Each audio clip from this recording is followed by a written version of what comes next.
Somewhere around 1628 BC, the sky over the ancient world may have changed colour. Not for a day, not for a week, possibly for years. Farmers in river valleys thousands of miles apart could have looked up at a sun that seemed dimmer than it should have been, felt summers that refused to warm, watched crops fail for reasons nobody around them could explain. If that sounds like the opening of a disaster movie, that's because, in a very real sense, it might have been exactly that. Except this disaster wasn't fiction, and it wasn't confined to one place. It might have reached across 4 continents at once. Let's start in China, because that's where this story gets its strangest thread. Deep in the Bronze Age, a civilization we now call Erlitou was thriving along the Yellow River. Some scholars believe this culture, or something connected to it, represents the earliest chapters of what would later be remembered as the Xia dynasty, the legendary first dynasty of Chinese history. And then, according to the evidence buried in soil layers and tree rings and ice, something happened. Something disruptive enough that later Chinese chronicles written centuries afterward seem to remember it as a moment when the natural order itself broke down. Frost in summer, failed harvests, a darkened sun. The kind of details that sound like myth until you start finding physical evidence that lines up with the same window of time. But here's what makes this story so much bigger than just one collapsing society in ancient China. Around this exact same period, other parts of the world seem to have been struggling too. Tree rings in North America show stress. European trees show frost damage rings that shouldn't be there. Some researchers have even pointed toward Africa, wondering whether the same climatic disturbance reached the Nile. If all of this is connected, if a single event really did ripple across Asia, North America, Europe, and possibly Africa, then we're not looking at a local Chinese mystery anymore. We're looking at one of the earliest globally documented climate shocks in human history, sitting right at the edge of where written memory and geological evidence start to overlap. So the central question driving this whole investigation is deceptively simple. Was there one crisis, one trigger, powerful enough to disturb civilizations that had no contact with each other, no knowledge of each other's existence, separated by oceans and mountain ranges and thousands of miles? Or are we looking at coincidence, at scientists connecting dots that were never actually connected in the first place? To answer that, we're going to have to follow evidence through some very different kinds of sources. Ancient ruins buried under centuries of soil, Chinese chronicles written long after the events they describe, blending memory with myth. Tree rings that acted like natural recorders, locking in evidence of bad growing seasons for thousands of years.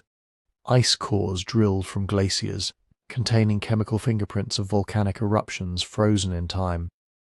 And at the centre of it all, a volcano, a real geological event that some scientists believe might be the trigger behind everything. Before we go further, if you're settling in for this one, tell me where you're listening from and what time it is right there. I love seeing these comments roll in from every time zone imaginable, knowing this story is reaching people in the middle of their morning coffee or right before they fall asleep. It's a small reminder that we're all still connected across distances our Bronze Age ancestors could never have imagined. And if you want to support what we do here, the best way is to follow the show on Spotify.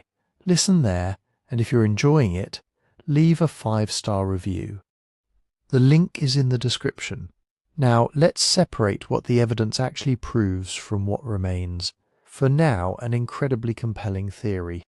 Because the deeper we go, the stranger this story gets. Let's talk about that number for a second. 1628 BC.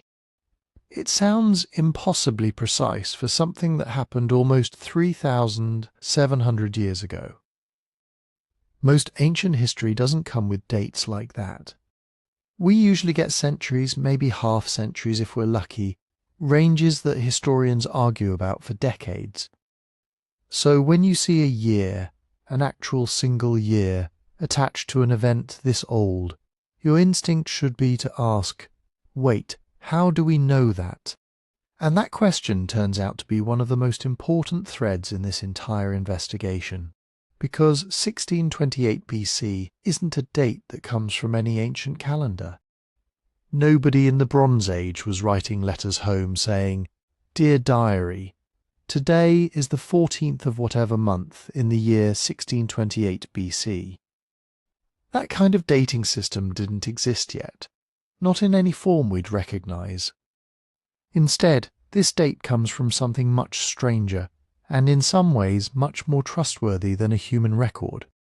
It comes from nature itself, keeping its own books. Trees keep records. Every single year a tree is alive. It adds a ring of growth, and the width and character of that ring depends on the conditions that year. Good growing season, wide, healthy ring. Bad growing season, drought, cold volcanic haze blocking the sun, and you get a narrow ring, sometimes a damaged one, sometimes what scientists call a frost ring, where the wood itself shows scarring from a freeze that hit at the wrong time of year. Trees don't lie, and they don't forget. Some living and preserved wood samples stretch back thousands of years, ring after ring, an unbroken chronological ladder that scientists can count backward from the present day with extraordinary accuracy. Ice does something similar. Glaciers in Greenland and Antarctica build up layer after layer of snow every year, and that snow traps tiny particles from the atmosphere as it compresses into ice. Volcanic eruptions leave behind a very specific chemical signature, sulfate deposits that show up clearly when scientists drill ice cores and analyze them layer by layer. Count the layers, and you can figure out roughly when an eruption happened. Measure the sulfate spike, and you can get a sense of how big it was. So when researchers say something happened around 1628 BC, what they're really saying is this. When we line up the tree ring records and the ice core records from multiple locations around the world, we see a cluster of unusual signals sitting right around that narrow window, 1628 to 1627 BC. Not centuries of vague disturbance, but a tight, specific window where multiple independent natural archives seem to be recording the same disruption at roughly the same time. That's what makes this date so charged. It's not a guess pulled from legend. It's not a date some ancient scribe wrote down and historians decided to trust. It's a convergence point, a moment where physical evidence from tree trunks in North America, ice sheets in Greenland, and other proxy records around the world all seem to be pointing at the same narrow stretch of time. Now, here's where we need to slow down and be really careful, because this is exactly the kind of moment where a fascinating scientific finding can get twisted into something much less honest. A narrow date range showing up in tree rings and ice cores tells us that something happened to the Earth's atmosphere around 1628 BC. Something disrupted normal climate patterns widely enough and strongly enough to leave a mark in natural records taken from opposite sides of the planet. That much is solid ground. That's proxy evidence, physical, measurable, and repeatable. But here's the leap that gets made way too often, and it's a leap we need to resist. Finding a global atmospheric signal is not the same thing as proving a global human catastrophe. It is not the same thing as saying every civilization on Earth experienced the exact same crisis in the exact same way at the exact same moment. That's a completely different claim, and it requires completely different evidence. Think about it this way.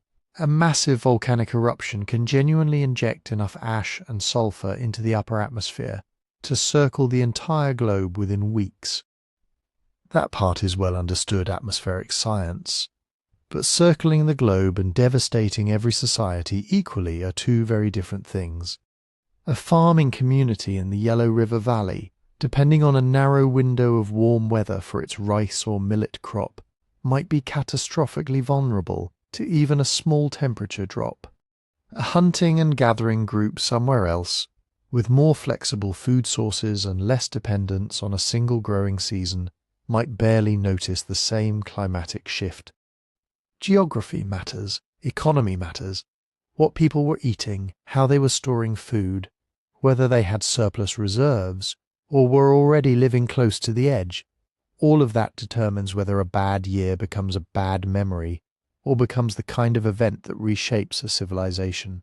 So when we're looking at this date, 1628 BC, and we're looking at evidence scattered across China, North America, Europe, and possibly Africa, we have to hold two ideas in our heads at the same time, without letting one collapse into the other. First, there is genuinely intriguing evidence that something disturbed the atmosphere on a global scale around this exact narrow window. Second, that does not automatically mean every society caught in that disturbance suffered identically, or even suffered at all in a way we'd recognize archaeologically. This is where the real detective work begins, and it's why this investigation has to be built around three very different questions that sound similar but are actually asking completely different things. Coincidence. Is it possible that separate regions of the world just happen to experience separate crises around a similar time for completely unrelated reasons, and modern researchers are pattern matching where no real pattern exists? Humans are extraordinarily good at finding connections that aren't really there. It's practically a design flaw in how our brains work. Connection. Is it possible that these events are related through a shared trigger? But that trigger affected each region differently, creating a family of related disruptions rather than one uniform global event.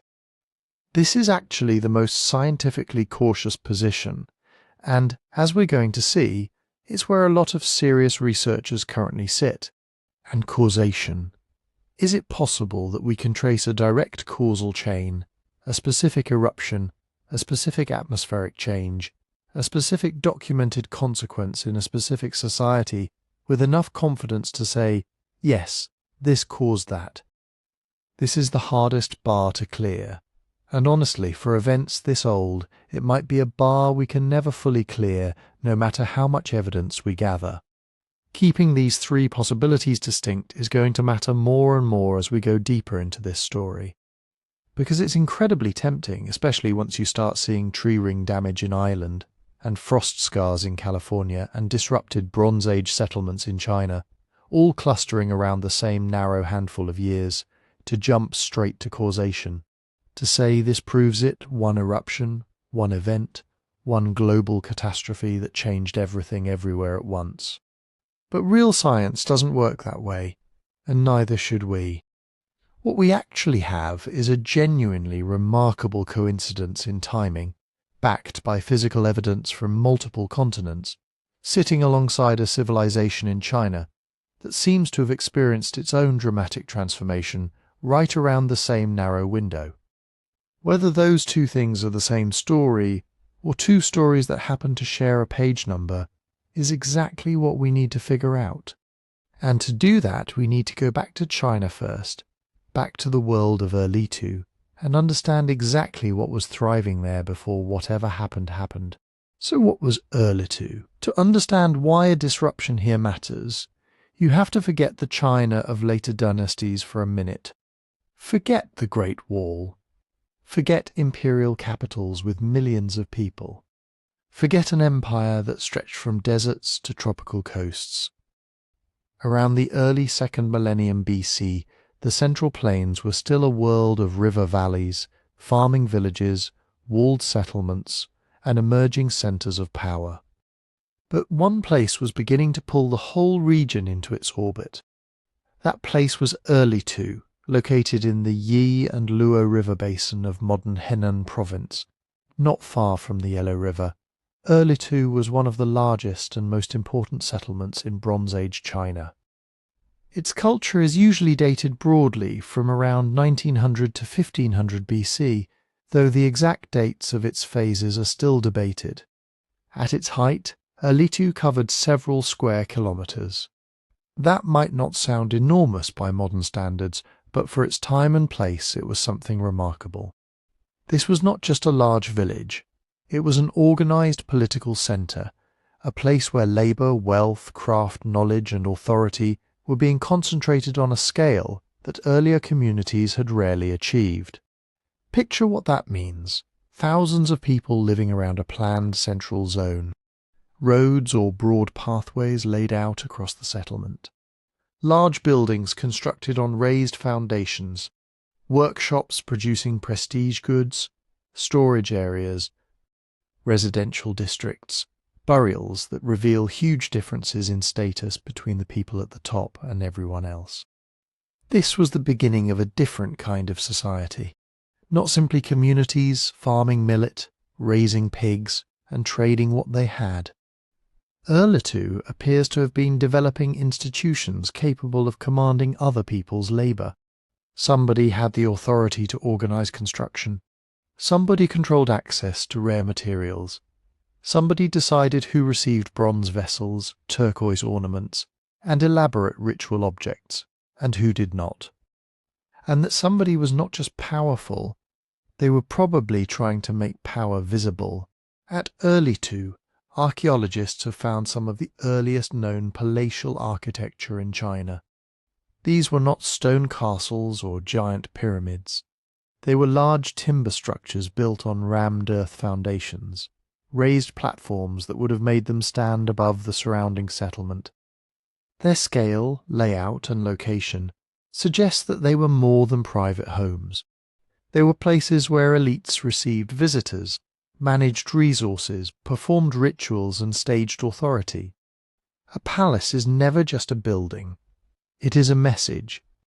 It tells everyone who sees it that some people stand closer to the gods, the ancestors, the stored grain, the bronze workshops, and the decisions that shape everyone else's lives. In a society where most people still lived in modest structures and worked directly with the land, a raised compound with controlled entrances and specialized craftsmen would have been impossible to ignore. Then there was bronze. Bronze is easy to underestimate because we tend to think of it as just another material, an upgrade from stone. But bronze production was not like picking up a useful rock and shaping it into an axe. It required knowledge, planning, trade, fuel, labour, and control. You needed copper, you needed tin, or sometimes other alloying materials. You needed access to mines or long-distance exchange routes. You needed charcoal to generate intense heat. You needed clay moulds, skilled metalworkers, and people capable of organising all of those moving parts. A bronze vessel or weapon was the final product of an entire network, and Erlitou sat at the centre of one of the earliest known bronze traditions in China. The bronzes from the site are not yet the massive, highly decorated ritual vessels that would become famous under the later Shang dynasty. But they are unmistakably important.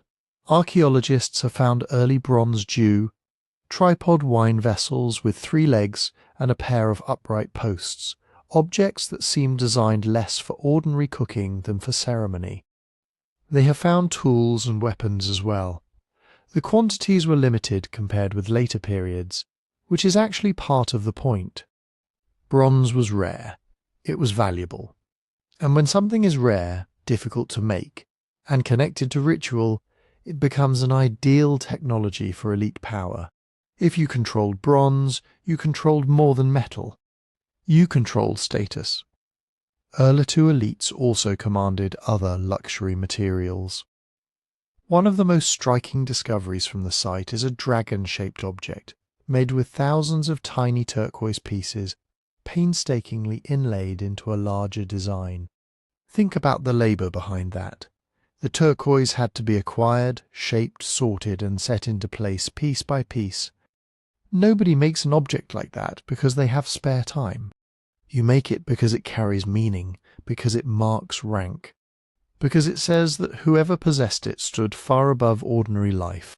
These objects are glimpses of a political world that was becoming more centralized, more ceremonial, and probably more unequal. But here is where the story gets complicated. Erlitou is often linked to the Jizya dynasty, the dynasty that later Chinese historical tradition remembered as the first ruling house of China. According to texts written many centuries after the period they describe, the Jia came before the Shang, and the Shang came before the Zhou. In that traditional sequence, Xia was the beginning, the first dynasty, the first hereditary royal line, the first moment when China became something more than a collection of competing communities. The problem is that archaeology and tradition do not line up as neatly as people would like. We have no excavated inscription from Erlitou that says, "This is Xia," no king's list carved at the site, no contemporary document naming an Erlitou ruler, recording a Yaxia capital, or confirming that the people living there used the dynastic label that later historians used. The written sources that describe Xie were compiled long after Erlitou had disappeared. They may preserve genuine memories of an earlier political order. They may blend several older traditions together. They may contain later political ideas projected backward into a much murkier past. So the careful position is not that Erlitou definitely was Xia, and not that it definitely was not. It is that Erlitou looks very much like the kind of early state-level centre that later traditions might have remembered as Ya. It may have been a Zhe capital, it may have been part of a Zhe political world, or Xia itself may be a later name for a more complex and less unified reality, a memory of several generations of powerful centres in the Central Plains slowly being compressed into the story of one dynasty. That uncertainty is not a weakness in the evidence. It is part of the evidence because it tells us we are standing at the edge of history in the literal sense. A world where archaeology can show us buildings, roads, bronzes, burials and workshops, but where the people themselves have not yet left us readable voices.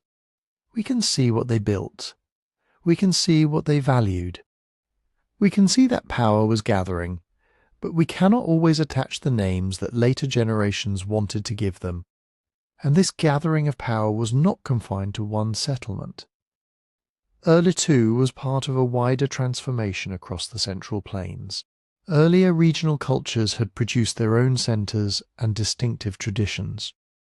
But during the Erlitou period, there are signs that styles of pottery, ritual practices, prestige goods and political influence were spreading across a broader area.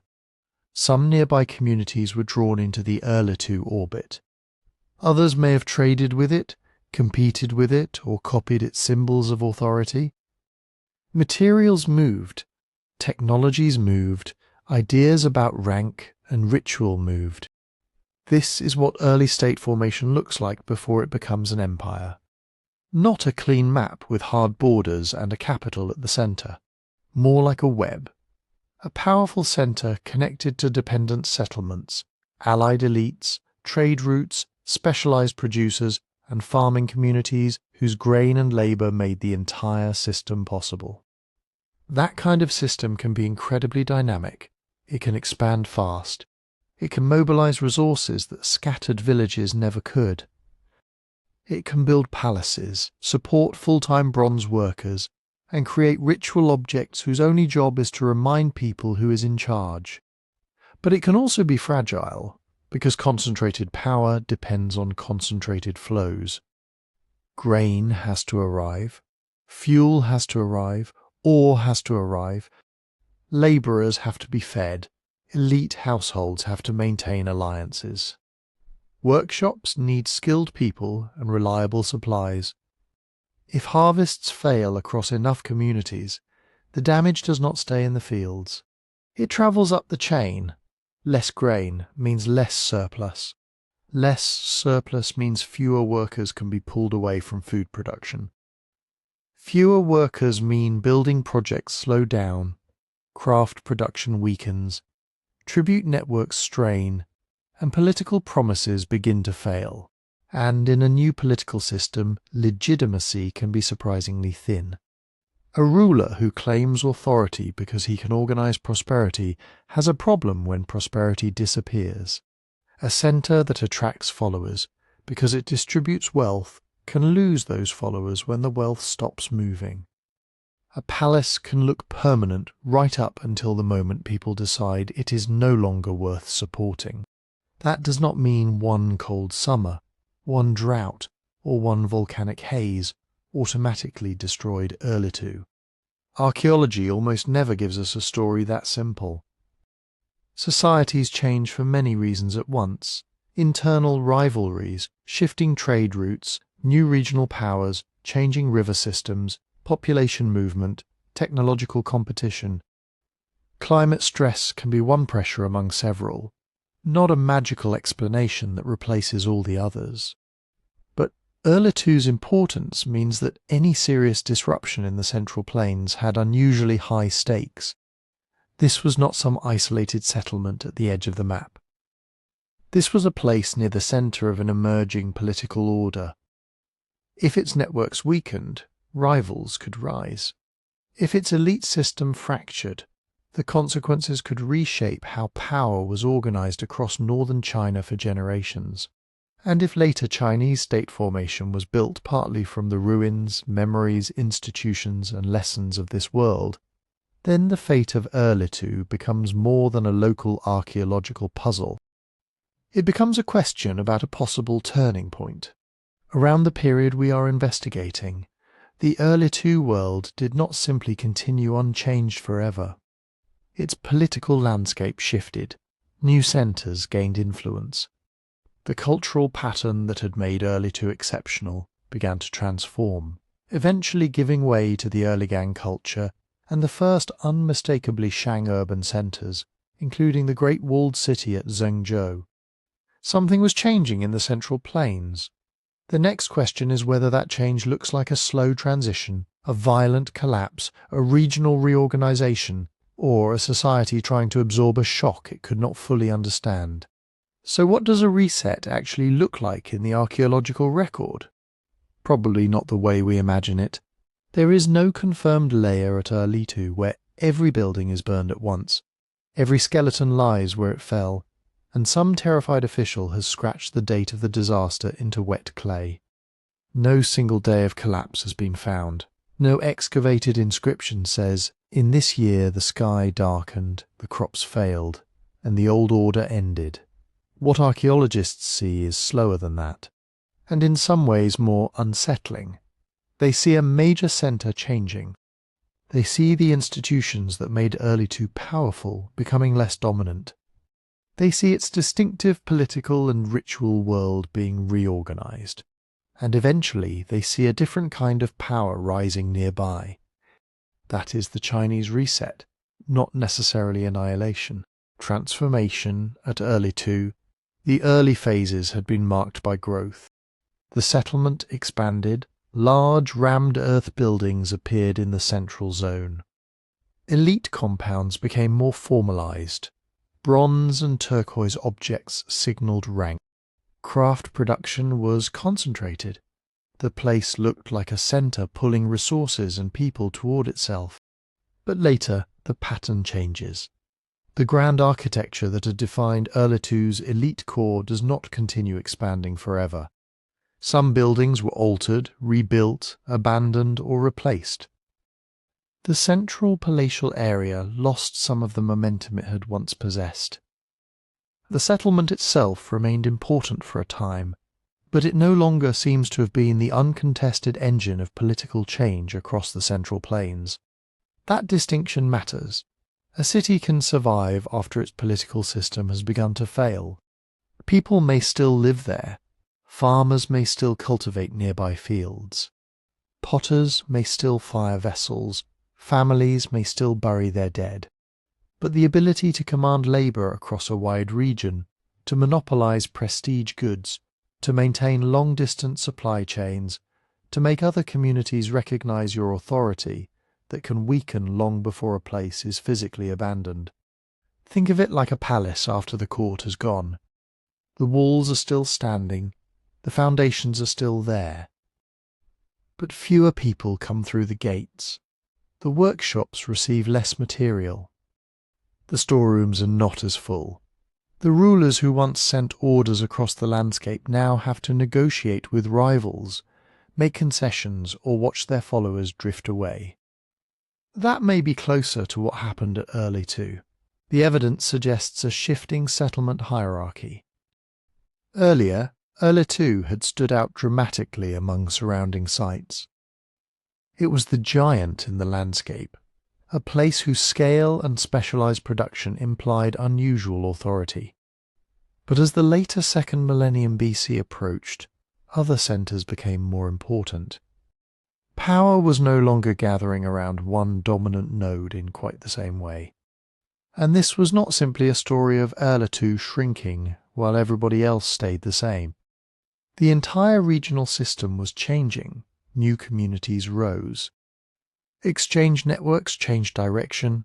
New elite groups gained access to bronze, labor, and ritual authority.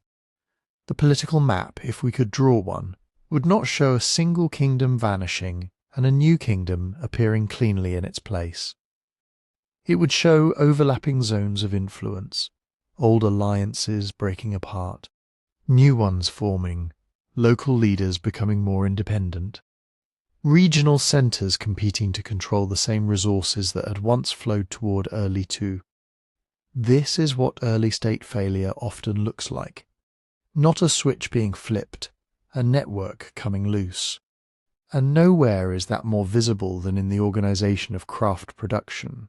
At Erlitou, bronze working and prestige goods production appear closely connected to elite power. The rare objects made there were not ordinary household possessions. They were tools of authority, ritual vessels, ornaments, weapons, and symbols of rank.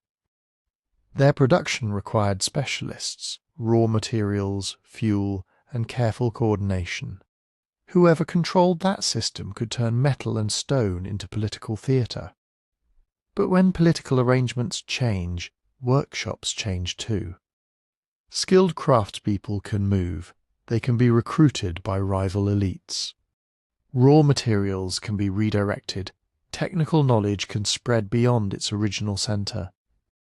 A bronze industry that once helped make one ruling group powerful can become the foundation for somebody else's rise. And that is exactly what makes the transition after Erlitou so important. Because the next major political configuration in the Central Plains was not just a smaller version of Erlitou. It was Erligang. The Erligang culture emerged in the early 2nd millennium BC, broadly overlapping with the final stages of Erlitou, and then becoming the dominant archaeological horizon across a huge area. Its most famous centre was Zhengzhou, located to the east in modern Henan province. Zhengzhou was enormous for its time. It had a massive rammed earth wall enclosing an urban area on a scale that makes Erlitou look like part of an earlier experiment. Inside and around this city were palatial areas, workshops, storage zones, residential districts, and industrial production on a remarkable scale. Bronze casting became more sophisticated. Ritual vessels became larger, heavier, and more standardized. The visual language of power became harder to miss. This was a new political world. Later Chinese tradition associates the Shang dynasty with the era after Xia. Archaeologists are cautious about attaching every excavated site to every dynastic name in old texts. But Zhengzhou is widely regarded as one of the earliest major Shang centers, perhaps even an early capital. Whether or not every detail of later tradition is accurate, the basic archaeological fact is clear. After Erlitou, power in the Central Plains was being organized differently. The center of gravity moved, the scale increased, the machinery of authority became more intense. And that raises a difficult question. Was Erligang the result of a crisis that broke Erlitou's old system? Or was it the product of long-term competition, with one rising political order gradually outmaneuvering another? Maybe both. A climate shock, if one occurred around this period, would not have needed to destroy Erlitou directly to matter. It could have intensified pressures already built into the system. A bad growing season can expose weak alliances. Several bad seasons can turn competition into open conflict. Reduced harvests can make tribute harder to collect. They can force communities to hold back grain instead of sending it to a distant centre. They can make labourers less willing to work on elite construction projects when their own families are hungry. And in a society built on emerging hierarchy, scarcity can become political. If elites promise protection, abundance, ritual order, and access to valuable goods, then they have to keep delivering. When they cannot, rivals have an opening. A neighbouring centre with better access to grain, better trade routes, stronger military organisation, or simply more effective leadership may suddenly look like the safer place to give your loyalty. That is how environmental stress can reshape politics without acting like a movie disaster. No single ash cloud has to blanket every field. No earthquake has to crack every palace wall. Sometimes the crisis is cumulative. A short harvest, a disrupted river, rising food prices, migration from stressed areas, conflict over pasture fuel or access to metal, a workshop unable to get supplies, an elite household unable to reward its followers. One failure feeding another until the old centre is still there physically, but no longer able to hold the system together. And yet we have to be disciplined here. The archaeological transition from Erlitou to Erligang is real. The rise of Zhengzhou is real. The changes in elite architecture, settlement patterns and bronze production are real. But that is not the same as proof that a volcano destroyed Erlitou. It is not proof that every community suffered equally. It is not proof of sudden mass death. It is not proof that the people of the Central Plains experienced 1628 BC as one single catastrophe with one single cause. Archaeology shows us transformation. It shows us that an older political landscape gave way to a new one. It can show us where buildings were built, where workshops expanded, where settlements declined, and where power moved. What it cannot always show is the exact chain of human decisions behind those changes. Did harvest failures weaken Erlitou's authority? Possibly. Did climate stress help rivals consolidate power? It could have. Did new leaders in the Erligang world seize an opportunity created by instability? That is plausible too. But plausible is not the same as proven. The reset we can see is a political and economic one. Erlitou's world did not remain the centre of the Central Plains. A new urban order rose, more heavily fortified, more expansive and more visibly organised around the production of bronze and ritual power. The reset we cannot yet see clearly is the trigger. Was it climate, conflict, trade, migration, internal fragmentation? Some combination of all of them. To get closer to that answer, we have to leave the excavation trench for a moment. Because long after Erlitou's palaces had fallen silent, Chinese tradition preserved strange memories of what disorder in the heavens might look like. And this is where the story becomes strange. Because later Chinese historical tradition does preserve accounts of heavens behaving badly around the ages when dynasties rose and fell.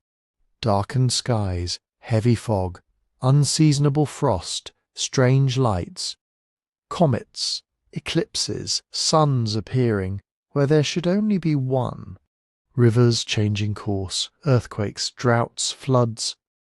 The natural world in these accounts does not just provide a backdrop to political change. It participates in it. To a modern reader, this can sound like mythology. A king becomes corrupt. So heaven sends a comet. A dynasty loses virtue, so frost falls in the wrong season. A new ruler is about to rise, and suddenly the sky turns an unnatural colour. But to the people who compiled Chinese histories, this was not merely decorative storytelling. It was a theory of power. The ruler governed under heaven's mandate. If he ruled well, maintained order, performed rituals correctly, protected the people and kept the realm in balance, then heaven's favour was visible in the harmony of the world. Seasons arrived when they should. Crops grew, rivers stayed within their banks. The cosmos and the state moved together. But if a ruler became cruel, wasteful, incompetent, or detached from the suffering of ordinary people, that balance could break. And when it broke, heaven sent warnings. This idea would later become one of the most powerful political concepts in Chinese history, the mandate of heaven. A dynasty did not rule forever simply because it had won a war. It ruled because heaven permitted it to rule, and heaven could withdraw that permission. So when later writers described strange weather or celestial disturbances near a dynastic transition, they were doing more than recording odd events. They were explaining why one political order deserved to end and another deserved to begin. That makes these accounts fascinating and dangerous, because a record can preserve a real memory of environmental disturbance, but it can also reshape that memory into a moral lesson. Take the Bamboo Annals, one of the most intriguing and controversial texts connected with China's early past. The work is presented as a chronological record of ancient rulers and events, including material associated with the Jia, Shang, and Zhou eras. According to tradition, an ancient version was discovered in a tomb in the late 3rd century AD, written on bamboo slips. That original text was later lost. What survives today exists through quotations, reconstructions, and a later received version whose authenticity has been fiercely debated. That textual history is a problem, a big one. Some passages may preserve genuinely old traditions. Others may have been altered, expanded, rearranged, or even composed much later. Scholars do not treat every line as a direct transmission from the Bronze Age. They cannot. The gap between an event supposedly occurring around 1600 BC and a text written, copied, edited, and interpreted centuries later is enormous. Imagine trying to reconstruct a weather report from the year 1628 BC using manuscripts copied more than 1,000 years afterward, based partly on stories that may have been retold generation after generation. Some details might survive. Others might drift. Some might be attached to the wrong ruler. Some might be exaggerated. Some might be symbolic from the beginning. And yet, these stories are not worthless simply because they are late. They tell us what later Chinese communities believed a collapsing dynasty looked like. They believed it looked like disorder in the heavens. In accounts associated with the last Jia ruler, King Ji, later tradition piles up warnings. The ruler is portrayed as oppressive and reckless. His court becomes decadent, his legitimacy decays. And around him, the natural world behaves in ways that signal a realm out of balance. Some versions preserve references to strange phenomena in the sky, including accounts sometimes translated as multiple suns appearing, or the sun being obscured by haze or fog. Elsewhere in early Chinese traditions, we find unusual frosts, abnormal weather, eclipses, comets, and other celestial signs attached to moments of political danger. Now, multiple suns does not necessarily mean somebody literally observed 3 solar disks hanging in a clear blue sky. Atmospheric optics can create sundogs, bright patches of light beside the sun caused by ice crystals in the atmosphere. Dust, smoke, haze, cloud layers, and frozen air can produce effects that look alarming even today. A badly obscured sun can appear distorted, divided, reddened, or surrounded by strange halos. But ancient language is not modern meteorology. A phrase translated as fog may mean haze, dust, cloud, smoke, or a general dimness in the air. A report of frost may refer to a sharp cold event, but its date, season, and scale may not be securely recoverable.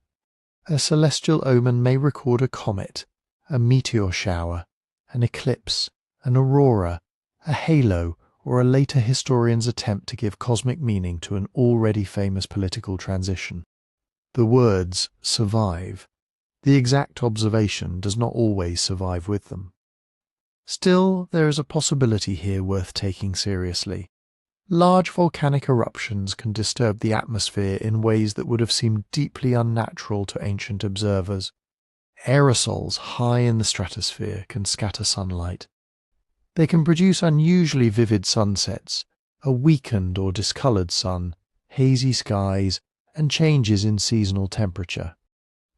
If an eruption happened at the wrong time of year for farming, its consequences might be felt not as volcanic forcing, a phrase nobody in Bronze Age China could have understood, but as cold, failed crops, strange skies, and a world that no longer followed its familiar rules. Picture a farming community on the Central Plains. The growing season has begun badly, light seems weak, the sky has a washed-out, milky look. Morning fog lingers longer than expected, or perhaps it is not fog at all, but distant haze. Then comes a late frost. Tender plants die in the fields. People do not know about sulfur aerosols circling the northern hemisphere. They do not know about an eruption thousands of miles away. They know only that heaven appears troubled, and if the local ruler is already demanding labour, tribute, grain, and obedience, the environmental crisis becomes political immediately. A poor harvest is not just a poor harvest, it is evidence that the old order has failed to protect the people. That is exactly the kind of memory a later chronicle might preserve. Not a precise scientific account, a cultural echo. But we have to keep the distinction clear. Later omen, traditions cannot independently prove that a volcano erupted in 1628 BC. They cannot tell us which volcano it was. They cannot establish the exact month that cold weather struck northern China. And they certainly cannot prove that atmospheric disturbance caused the fall of one dynasty and the rise of another. The chronology is too uncertain. The textual transmission is too complicated. The political symbolism is too strong. A chronicler writing about a dynasty's fall had every reason to include signs that heaven had turned against it. Those signs made the narrative morally satisfying. They made history feel ordered. The old regime fell not merely because rivals had better armies or stronger alliances, but because the universe itself had judged it. That is a powerful story. It is also the kind of story that can absorb real disasters and transform them. A hard frost becomes a warning. A comet becomes a verdict. A dim sun becomes proof that a king has lost heaven's favour. So the bamboo annals and related traditions should not be read like an ice core. They are not physical archives. They do not trap particles from the ancient atmosphere. They do not give us a clean annual sequence that can be independently checked without question. But neither should we dismiss them as meaningless fantasy. They preserve something important, a later memory that the age of early dynastic change was associated with environmental abnormality, celestial disorder, and a deep feeling that the world itself had become unstable. Whether that memory reaches all the way back to an actual climatic shock around 1628 BC remains uncertain. Maybe it preserves distorted traces of bad weather. Maybe it preserves recurring experiences from many different crises, compressed into one moral narrative. Maybe it is mostly political theology, written backward from the knowledge that one dynasty had fallen and another had won. Probably, in different passages, it is some mixture of all three. To move beyond possibility, we need evidence that was not written by later court historians, copied by scribes, or shaped by the need to explain why heaven changed its mind. We need records that had no politics at all, records written in wood, ice, and chemistry. But before we follow those records into wood, ice, and chemistry, we have to confront a problem that sits at the centre of this entire story. Can we actually date Bronze Age China closely enough to connect it with the year 1628 BC? Not vaguely, not somewhere around the end of the Xia and the beginning of the Shang. Can we get close enough to say that a disturbance visible in tree rings from one exact growing season might have overlapped with a political and cultural transition on the Central Plains? The honest answer is, sometimes we can get close, but not as close as people often want. Ancient China does not come to us with a calendar pinned neatly to every archaeological layer. Nobody at Erlitou wrote, "Today is the 3rd year after the great volcanic winter." No excavator opens a tomb and finds a bronze vessel stamped 1628 BC. What archaeologists usually recover are sequences. One settlement built over another, one pottery style replacing another. One elite burial tradition appearing after an older one fades away. That gives us order, but order is not the same thing as an exact date. Think of archaeology like reading a stack of newspapers after a storm has scattered them across a field. If one paper lies beneath another, you know it is older. If the headlines change from one political crisis to the next, you can reconstruct a sequence. But unless one page preserves a clear date, you may not know whether 2 events happened 1 year apart, 10 years apart, or across a whole generation. The first tool is stratigraphy. This is the basic law of archaeological time. In an undisturbed site, deeper layers are generally older than layers above them. If a palace foundation cuts through an earlier village, the palace came later. If a pottery type appears in one layer and disappears in the next, archaeologists can map the transition. Stratigraphy is incredibly powerful. It can tell us that Erlitou developed before the mature Shang city at Erligang. It can show that certain forms of bronze production, elite architecture, burial practice, and ceramic style belong to one phase rather than another. It can reveal sudden rebuilding, abandonment, burning, flood deposits, or changes in the organization of a settlement. But stratigraphy has limits. A layer does not come with a built-in calendar year. And ancient settlements are messy. People dig pits into older ground. They reuse foundations. They move soil. They build walls, tear them down, and build new ones. A single layer can represent a few years of activity, or decades. Sometimes it is not a moment at all. It is a long period of occupation, compressed into a thin band of dirt. Then there is typology. That means dating things by style. Pottery changes, bronze vessels change, jade ornaments change, house plans change, burial customs change. Archaeologists learn to recognize the patterns. A certain kind of tripod vessel belongs earlier. A particular style of decorated ceramic belongs later. When the same sequence appears across multiple sites, it becomes possible to build a relative chronology for an entire region. This is how we know that the Erlitou culture was not frozen in time. It had phases. Early Erlitou looked different from later Erlitou. Its settlement expanded, its elite architecture became more elaborate, bronze casting developed, and the social world was reorganized step by step. But again, typology gives us before and after, not Tuesday, October 1628 BC. Styles do not change everywhere at once. A pottery tradition can survive longer in one valley than another. An old vessel's shape can remain popular because families are conservative, because craftsmen continue making it, or because distant communities are not plugged into the same networks as the elite centre. And when archaeologists divide a culture into Phase 1, Phase 2, Phase 3 and Phase 4, those phases are useful tools. They are not natural units of time carved into history itself. The third tool is radiocarbon dating. This is where things seem like they should become simple. Organic material absorbs carbon while it is alive. When it dies, radioactive carbon begins to decay at a predictable rate. Measure how much remains in a piece of charcoal, bone, grain, or wood, and scientists can estimate how long ago that organism stopped living. That sounds wonderfully precise, But radiocarbon years are not calendar years.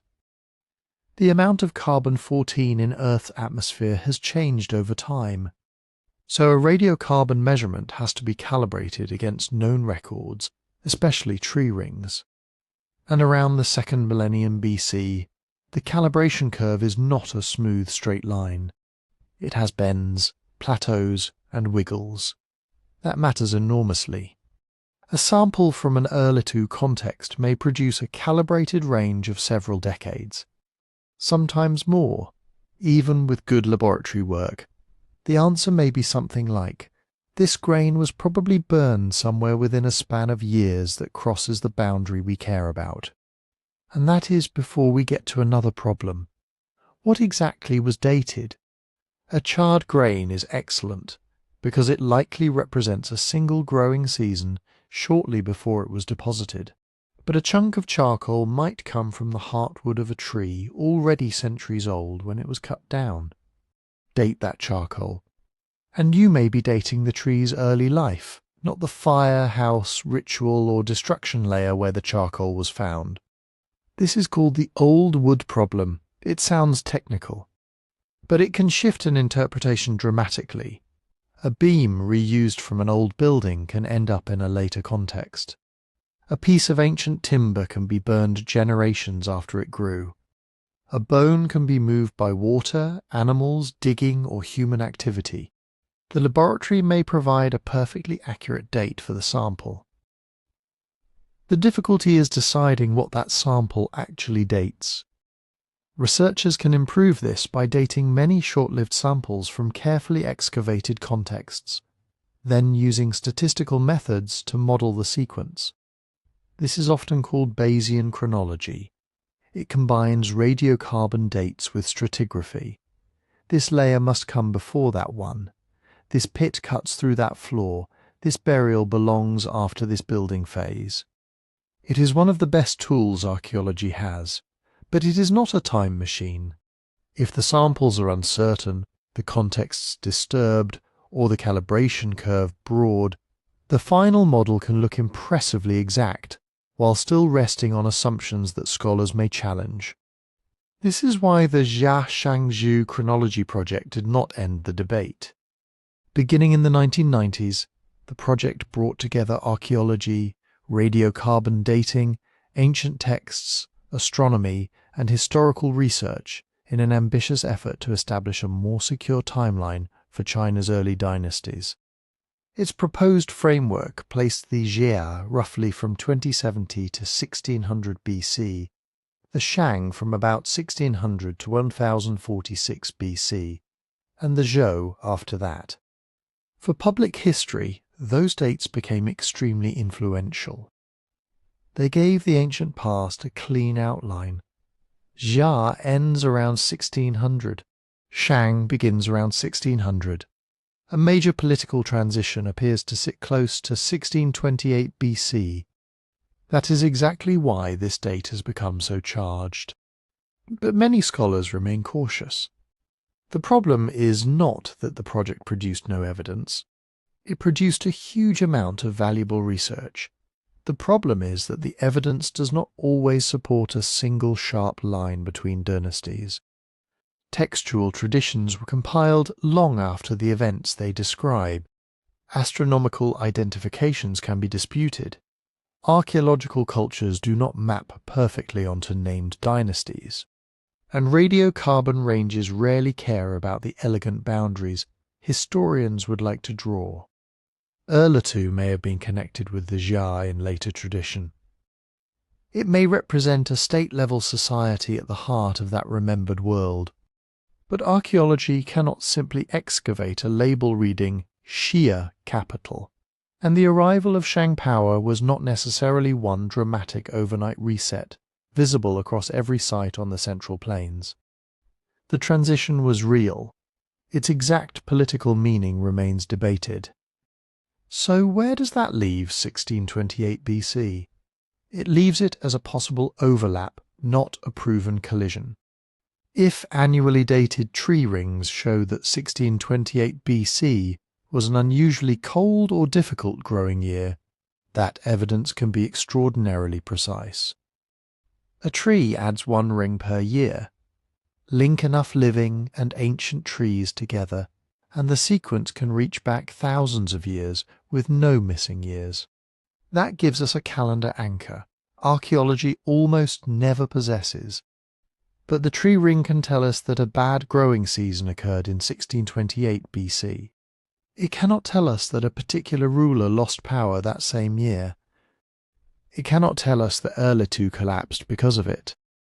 And it cannot tell us whether a cultural shift dated broadly to the late 17th century happened before, during, or after that exact climatic shock, unless the archaeological chronology becomes equally precise. That difference is crucial. A tree ring may speak in years. Archaeology often speaks in decades, sometimes in generations. So the claim we can responsibly investigate is not a volcano in 1628 BC caused the fall of Jia and the rise of Shang.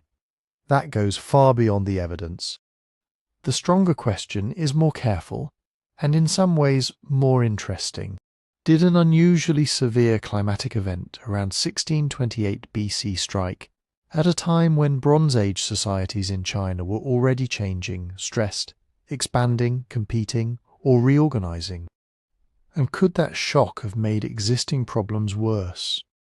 To answer that, we need to start with the records that really can be placed on an exact calendar. A tree does not know the name of a king. It does not know whether Erlitou was rising, whether a dynasty was ending, or whether people on the Yellow River were telling stories about heaven withdrawing its favour. But it does know whether spring arrived late. It knows whether summer was cold, whether drought tightened the soil around its roots, whether frost came when new wood was still forming, and every year, if it survives, it writes that experience into a new layer of growth. One ring, one season. That is what makes tree rings so powerful. In temperate and northern environments, trees grow fastest during the warm part of the year. In spring, when water is available and temperatures rise, they produce lighter, faster-growing wood. Later in the season, growth slows, cells become denser, and the wood darkens. Then winter stops the process. The next spring begins another ring. Count the rings from the bark inward, and you move backward through time 1 year at a time. But tree rings are more than a calendar. They are a diary written in wood.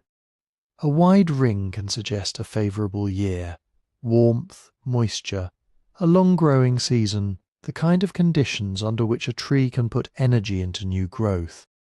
A narrow ring suggests the opposite: cold, drought, damage. A summer too short for normal growth. Sometimes growth nearly stops altogether, leaving a ring so thin it is barely visible. And then there are frost rings. These are among the most dramatic clues in the entire record. If freezing temperatures strike after the tree has begun forming new wood, ice crystals can damage the living cells beneath the bark. Under a microscope, the result is unmistakable. The cells are crushed, distorted, scarred. The tree survives, but it carries the injury permanently. It is like finding a burn mark in a historical document. Not a complete explanation, but proof that something violent happened. Near 1628 BC, long tree ring chronologies from northern regions preserve exactly this kind of signal, a pronounced disturbance in growth, including frost damage in some records and unusually narrow rings in others. For researchers studying ancient climate, this date has become impossible to ignore. The most famous evidence comes from ancient bristlecone pines in the mountains of western North America. These trees are almost absurdly durable. Some live for thousands of years in cold, dry, high-altitude landscapes where growth is slow and decay is limited. Dead wood can remain preserved for millennia. By overlapping ring patterns from living trees, dead trees and ancient logs, dendrochronologists have built continuous chronologies reaching far back into the Bronze Age. And around 1628 BC, some of those trees show severe frost damage. That does not mean every tree in North America froze on the same night. It does mean that, in at least some high-elevation forests, growing conditions became suddenly harsh enough to injure trees during the season when they should have been building new wood. That is a serious event. A spring freeze can happen for many local reasons.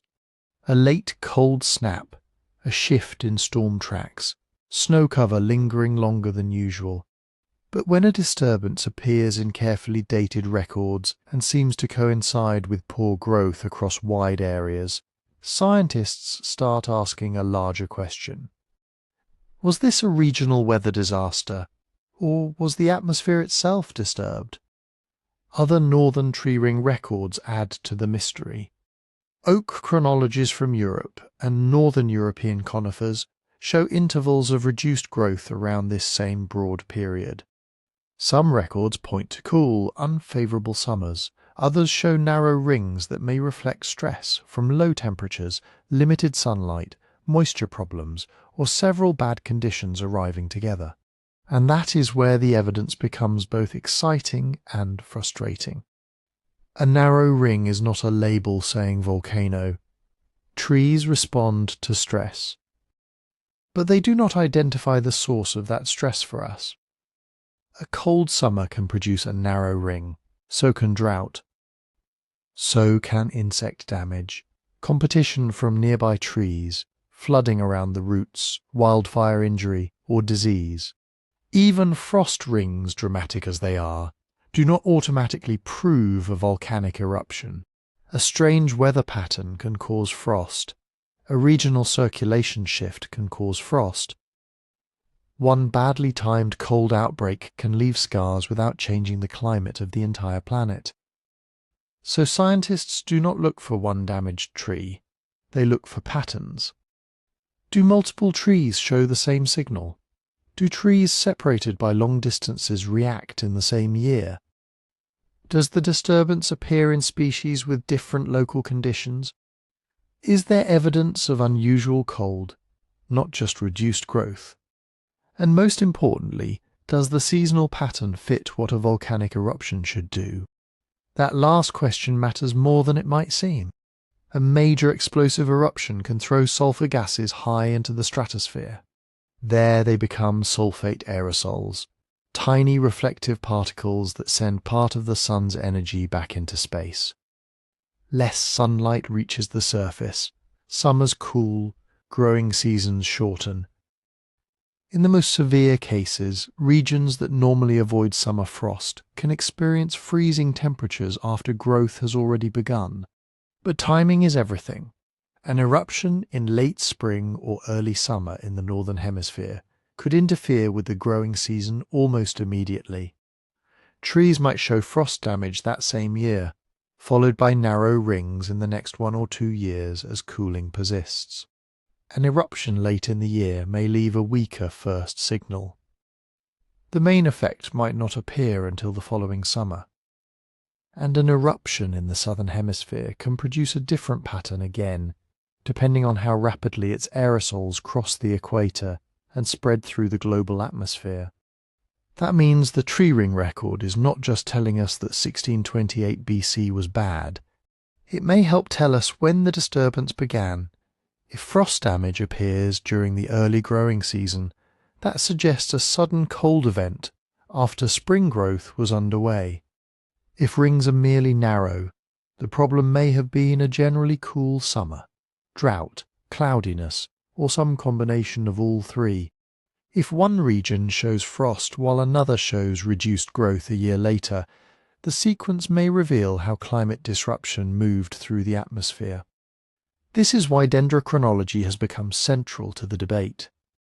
The rings provide something archaeology rarely can, an exact annual framework, not late 17th century BC, not somewhere near the Xiashang transition, a particular growing season, 1628 BC.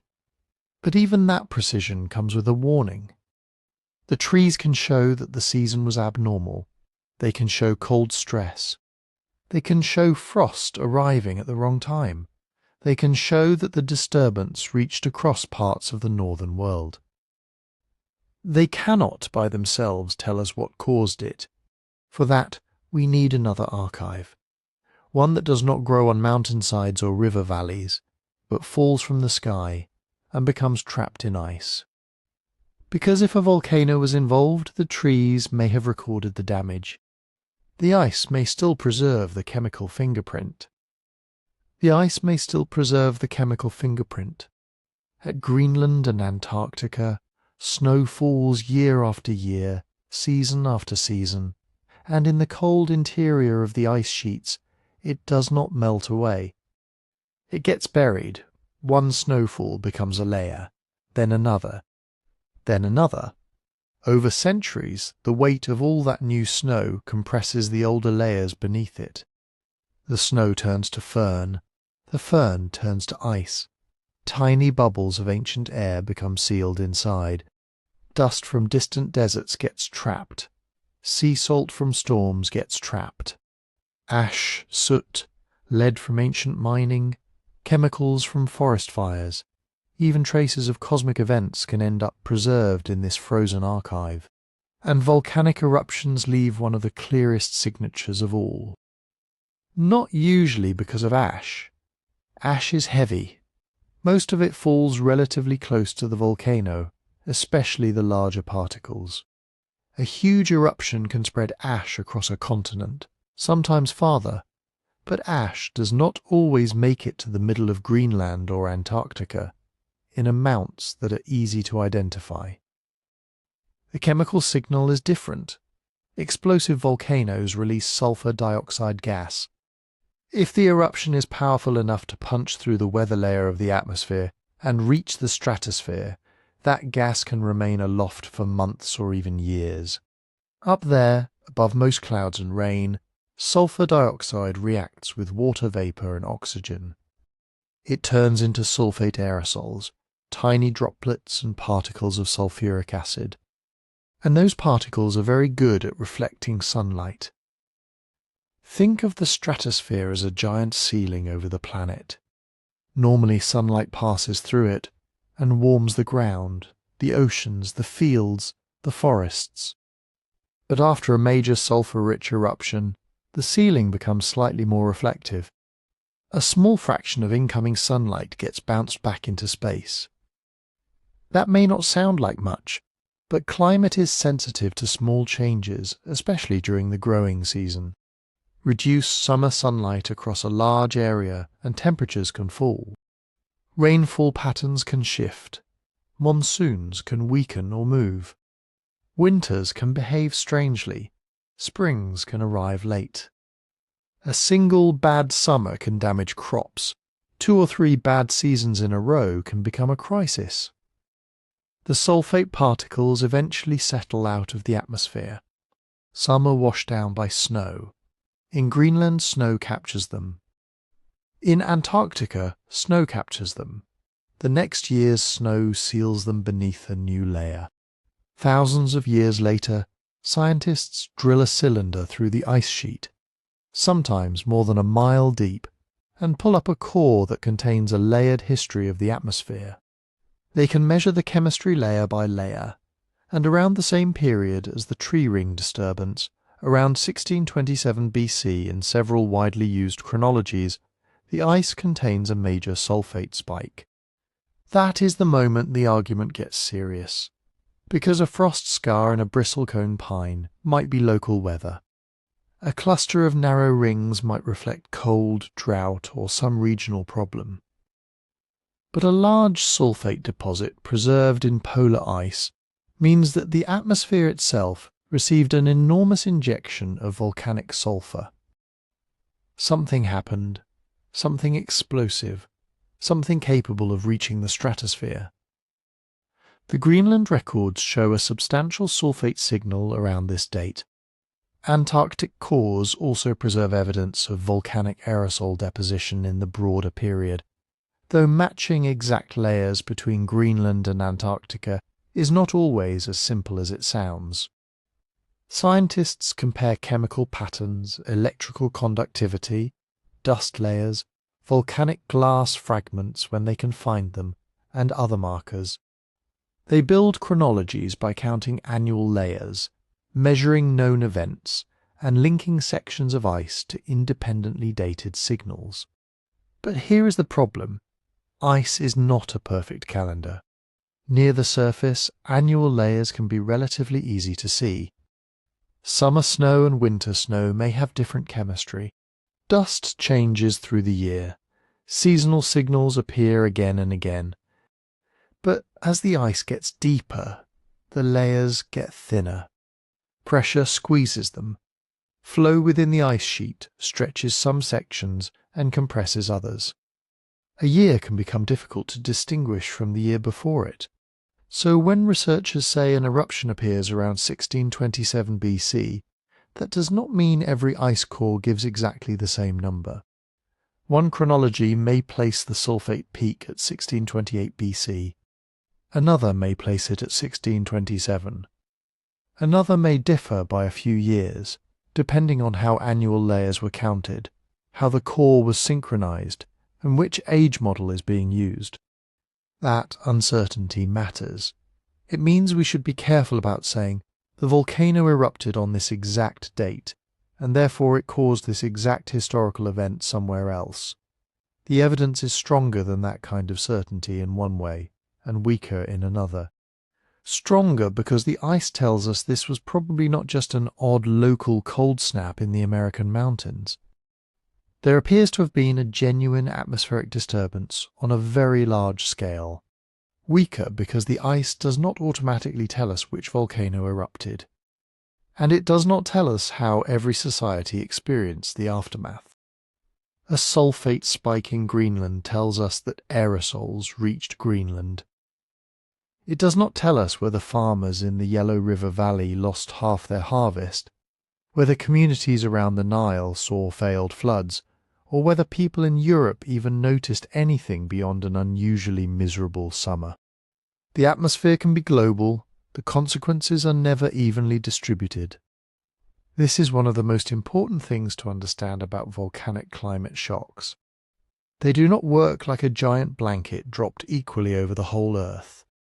They work more like a disruption to a planetary machine.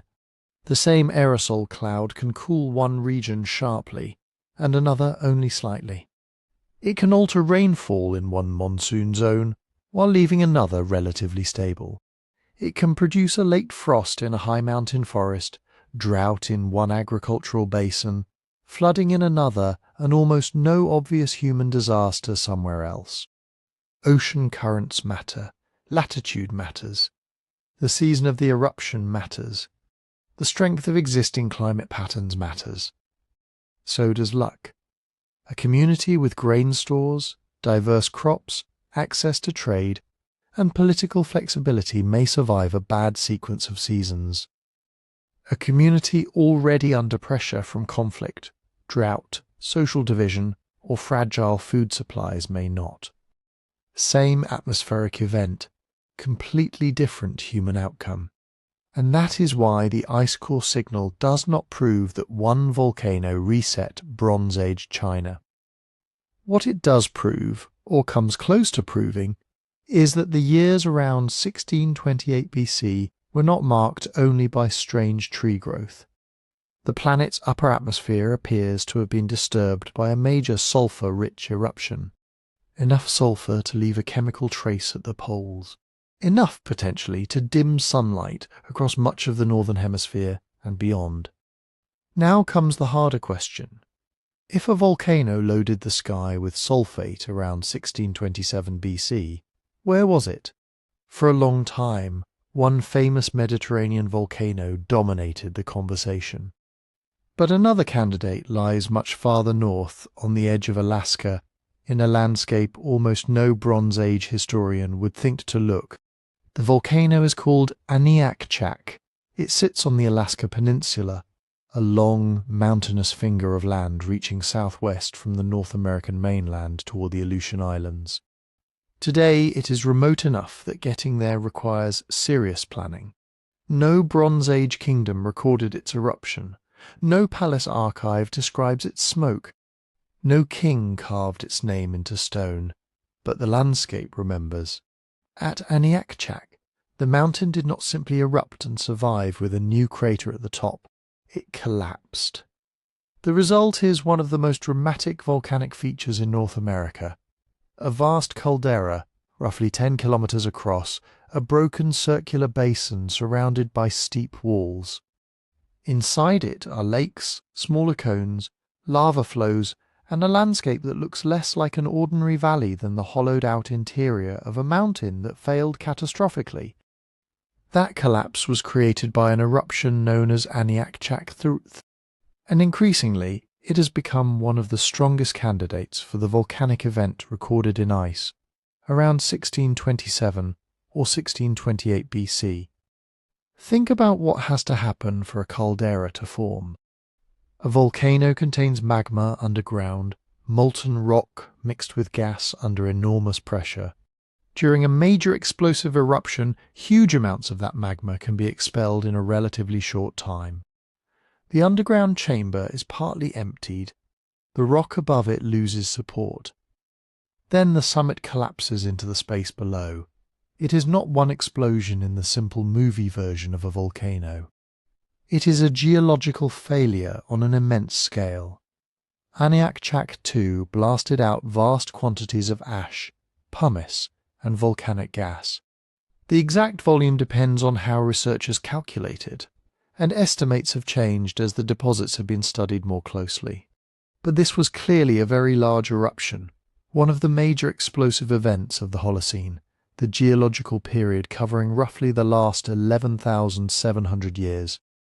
Large enough to spread ash across Alaska, large enough to leave deposits far from the caldera, large enough to inject sulfur into the stratosphere.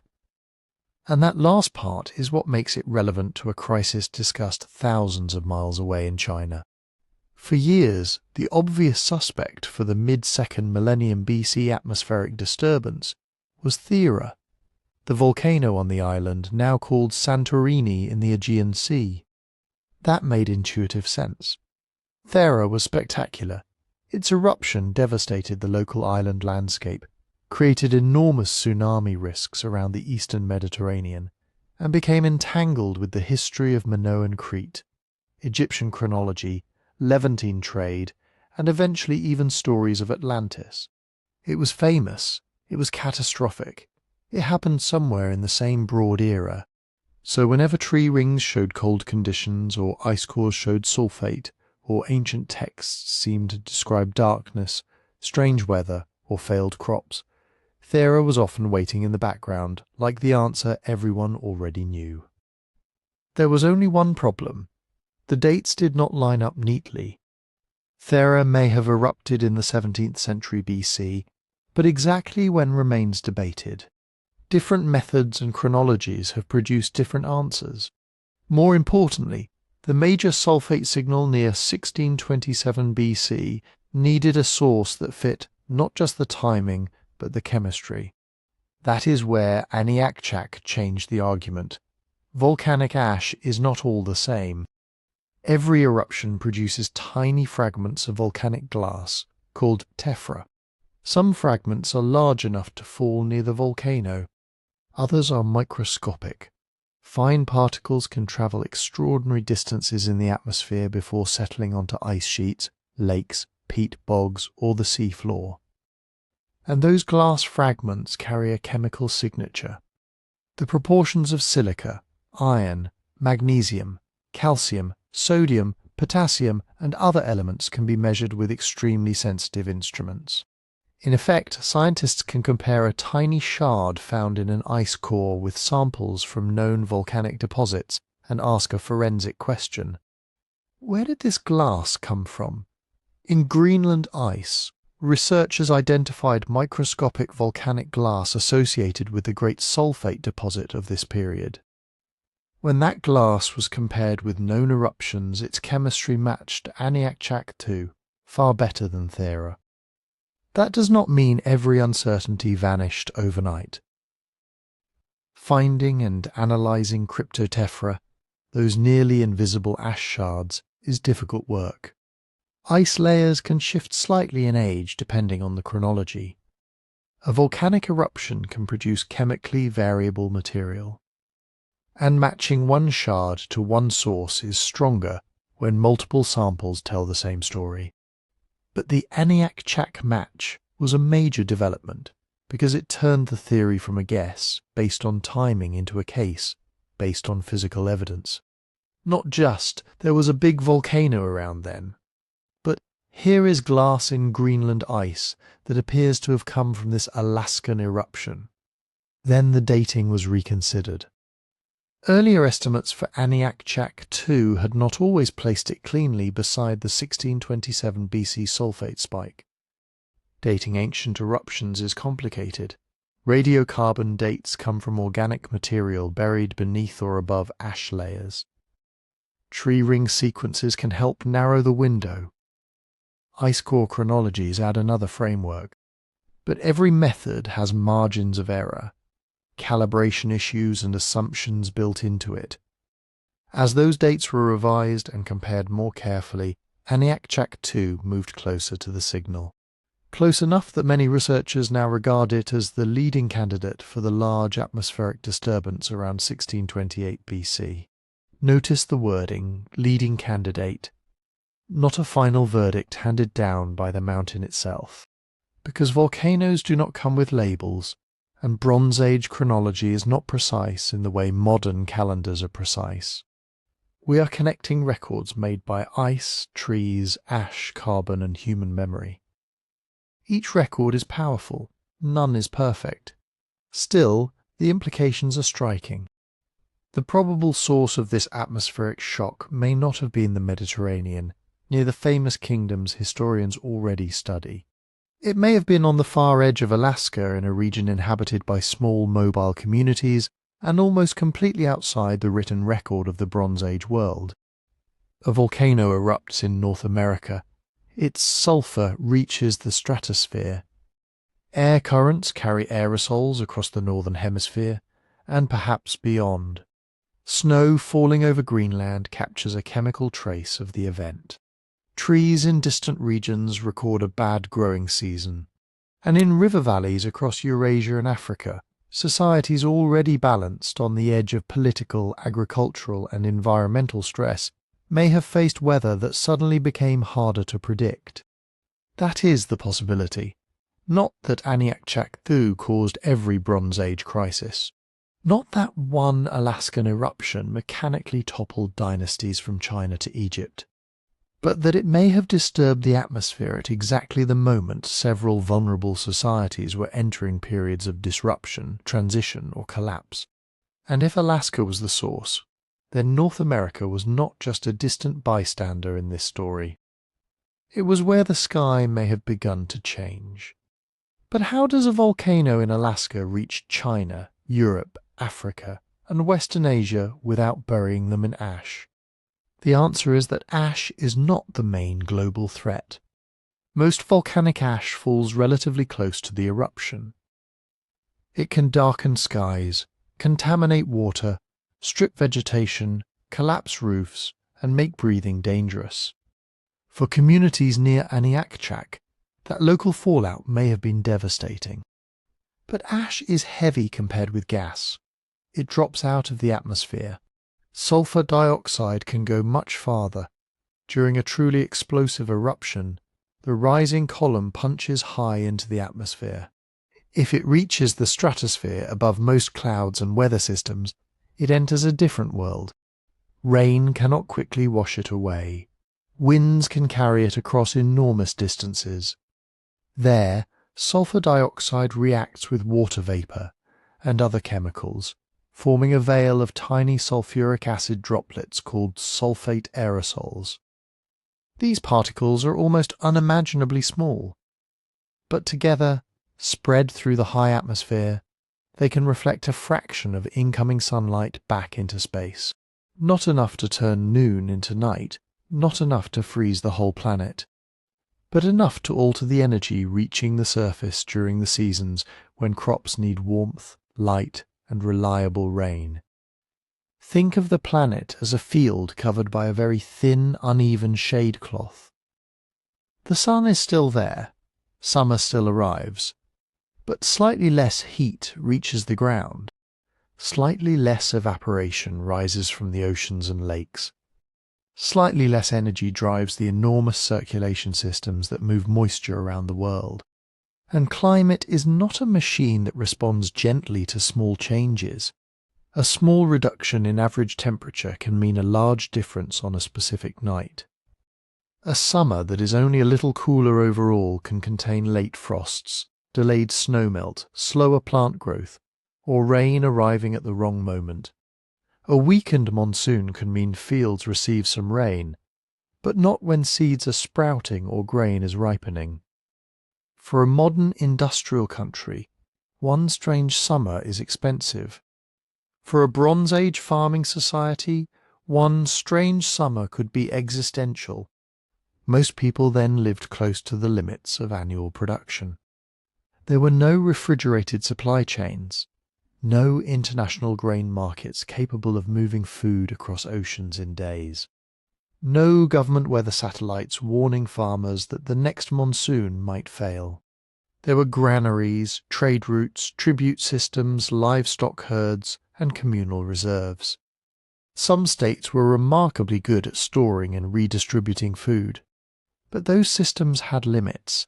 A bad harvest does not automatically produce famine. Communities can eat stored grain. They can slaughter animals. They can gather wild foods, borrow from neighbours, migrate, trade, or reduce consumption. Elates can release reserves. A well-run government may even gain legitimacy by doing exactly that. The danger comes when the first shock creates the conditions for the second. Imagine a cooler, cloudier growing season. Grain ripens poorly. Harvests shrink. Granaries are opened early. Herds are culled because pasture is weak. Families sell tools, land, or animals to survive. Local rulers demand taxes anyway because they need to feed officials, workers, soldiers, and dependents. Then the following year brings another problem. Maybe it is another poor season. Maybe floods strike after drought. Maybe plant disease spreads through already weakened crops. Maybe regional warfare interrupts trade just as food is becoming scarce. The climate anomaly may last only 1 or 2 years, but the social consequences can continue much longer. Seed grain has been eaten, debt has accumulated, refugees have moved. Political rivals have sensed weakness. A dynasty already struggling with succession, factional conflict, or regional rebellion may suddenly look less like a source of order and more like another mouth demanding food. This is how an atmospheric disturbance can become a political crisis. Not through a simple chain where volcano equals collapse. Through pressure, the eruption changes the odds. It makes ordinary risks more dangerous. It turns an already difficult year into a compound emergency, and the effects would not have been identical from place to place. That is crucial. Aerosols circulating through the stratosphere do not produce one universal weather forecast. They alter broad climate patterns, but regional outcomes depend on latitude, season, ocean conditions, topography, and the weather systems already in motion. One region may cool sharply, another may receive too much rain. Another may become drier. Another may barely notice anything beyond an odd season recorded in tree rings. Northern regions are often especially sensitive to volcanic cooling because their growing seasons are already short. If spring arrives late, or summer warmth weakens, crops and wild plants may not have enough time to mature. A few weeks can matter. In monsoon regions, the problem may not be cold in the simple sense. It may be circulation, land and ocean heat at different rates, and that contrast helps drive seasonal rains. Change the heating pattern, and you can potentially shift the strength, timing, or route of the monsoon. For communities depending on summer rainfall, a delayed monsoon is not just inconvenient weather. It can mean seeds planted into dry ground, sudden floods after a long wait, or rain ending before crops mature. In river valleys, rainfall far upstream may be as important as local conditions. A kingdom can have clear skies over its capital, while the headwaters that feed its rivers experience unusual snow, drought, or storms. The result may be low floods, destructive floods, disrupted irrigation, or transport routes becoming unreliable. And resilience mattered just as much as geography. A small village with flexible food sources, mobile herds, fishing grounds, and strong ties to neighbouring groups might survive a failed crop better than a centralised state dependent on one taxed grain basin. A kingdom with full granaries and functioning trade routes could absorb a bad year. The same kingdom, after years of warfare or elite conflict, might not.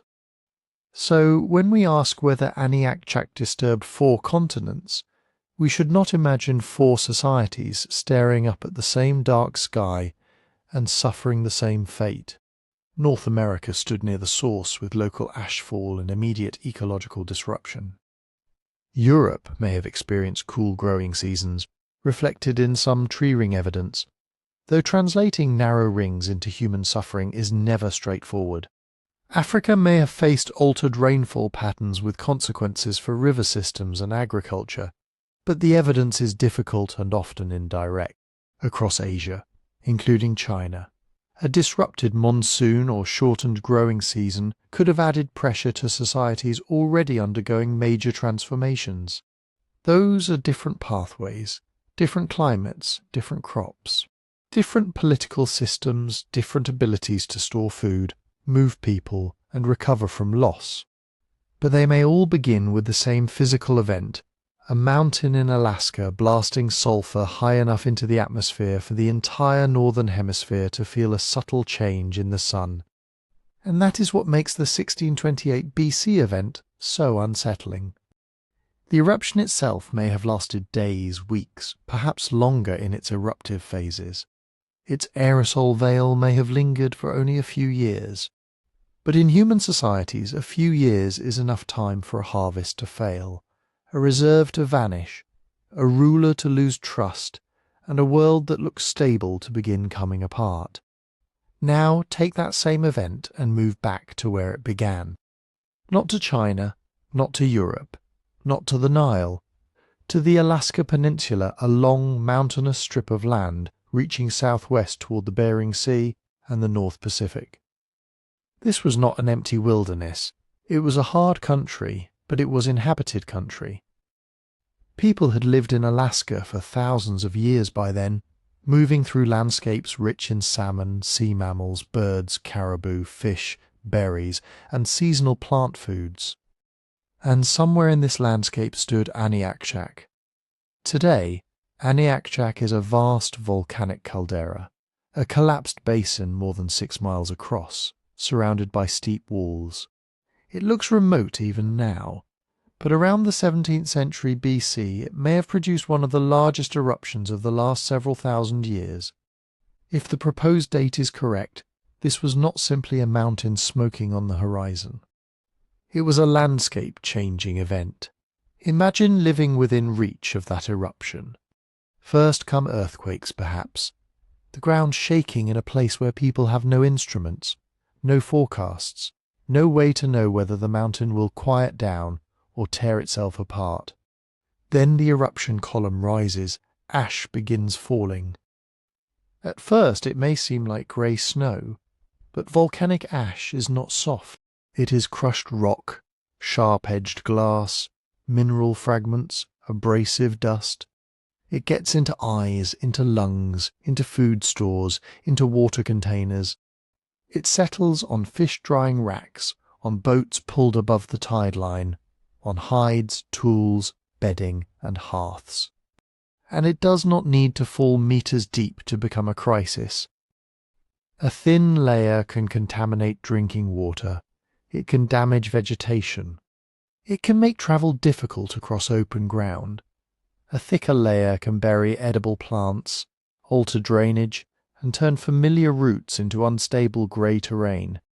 Animals may move away from contaminated grazing areas. Birds may abandon nesting grounds. Fish runs could be affected if ash and sediment entered streams at the wrong time. For communities dependent on seasonal knowledge, that matters enormously. The Alaska Peninsula was not a place where people could simply walk a few miles to the next farm field. Survival depended on knowing where animals would be, when fish would run, where fresh water could be found, where weather would turn dangerous, and which coastal landing places were safe. A volcano can disrupt all of that at once. A stream changes course. A lake becomes clouded with sediment. A valley used for hunting becomes covered in ash. Plants return slowly, but perhaps not in the same pattern. Herds shift their movements. People following established seasonal rounds may find that the old schedule no longer works. And when the schedule fails, mobility becomes both the solution and the danger. A mobile community can leave an ash-covered area faster than a farming kingdom can relocate a capital. People can move toward the coast, toward rivers, toward relatives, toward regions less heavily affected. They can change what they eat. They can hunt different animals. They can fish more, gather more shellfish, travel farther, trade for what they cannot find locally. But moving is not free. It means entering other groups' territories. It means competing for food at places that may already support a local population. It means travelling through unfamiliar country with children, elders, supplies, and the constant problem of finding clean water. In a thinly populated region, a few displaced families can still place real pressure on the communities receiving them. So it is tempting to imagine an immediate human disaster around Aniakchak. Villages buried, entire populations fleeing, social networks breaking apart beneath a black sky. Maybe some of that happened, but here is where the evidence becomes frustrating. We do not have a written chronicle from Bronze Age Alaska. No king's inscription describing the day the mountain exploded. No administrative archive recording food shortages. No census showing a village abandoned in the year after the ash fell. What we have is geology, scattered archaeological sites, changing settlement patterns, animal remains, tools, hearths, and layers of volcanic ash that can sometimes be matched across the landscape. That is powerful evidence, but it has limits. An ash layer can tell us a major eruption happened. It can show how far material travelled. It can reveal that a site was occupied before or after the event. In some cases, it may show people returned to a damaged landscape. But it rarely tells us what people thought. It rarely tells us whether one family died, whether another migrated, or whether a local group survived by changing its seasonal route. Archaeology is very good at preserving long-term patterns. Human panic is not one of them. A camp may disappear from the record because people left after the eruption, or because they moved their camp a few hundred meters away, or because later erosion destroyed the site, or because nobody has excavated the right place yet. A gap in evidence can be meaningful, but it can also be a gap. That distinction matters. If you enjoy this kind of mystery where physical clues survive but the human story has to be reconstructed piece by piece, the channel's book on 12 unexplained mysteries is available through the website. The link is in the description now. Severe local damage does not automatically mean continent-wide population collapse. That is the trap. North America was enormous. Even a gigantic eruption in Alaska did not affect every community from the Arctic to the Great Lakes in the same way. The people closest to Aniakchak may have faced ashfall, contaminated waterways, disrupted hunting grounds, and the immediate need to move. Communities farther away may have encountered lighter ash, unusual weather, or no clearly detectable effect at all. And unlike a centralized Bronze Age kingdom, many northern communities were not dependent on one grain harvest, one palace storehouse, or one river-based taxation system. Their resilience came partly from flexibility, multiple food sources, seasonal movement, deep knowledge of local environments, kin networks connecting coastal, inland and river communities. But flexibility has limits when the environment itself changes faster than knowledge can adapt. A community can know exactly when salmon should arrive. That knowledge is less useful if an ash-choked watershed changes the run. Hunters can know every pass used by caribou. That does not help if grazing conditions shift and the animals take another route. People can depend on stored dried fish or meat, but stores are finite, and a crisis that lasts through more than one season becomes something else entirely. So North America occupies a strange place in this story.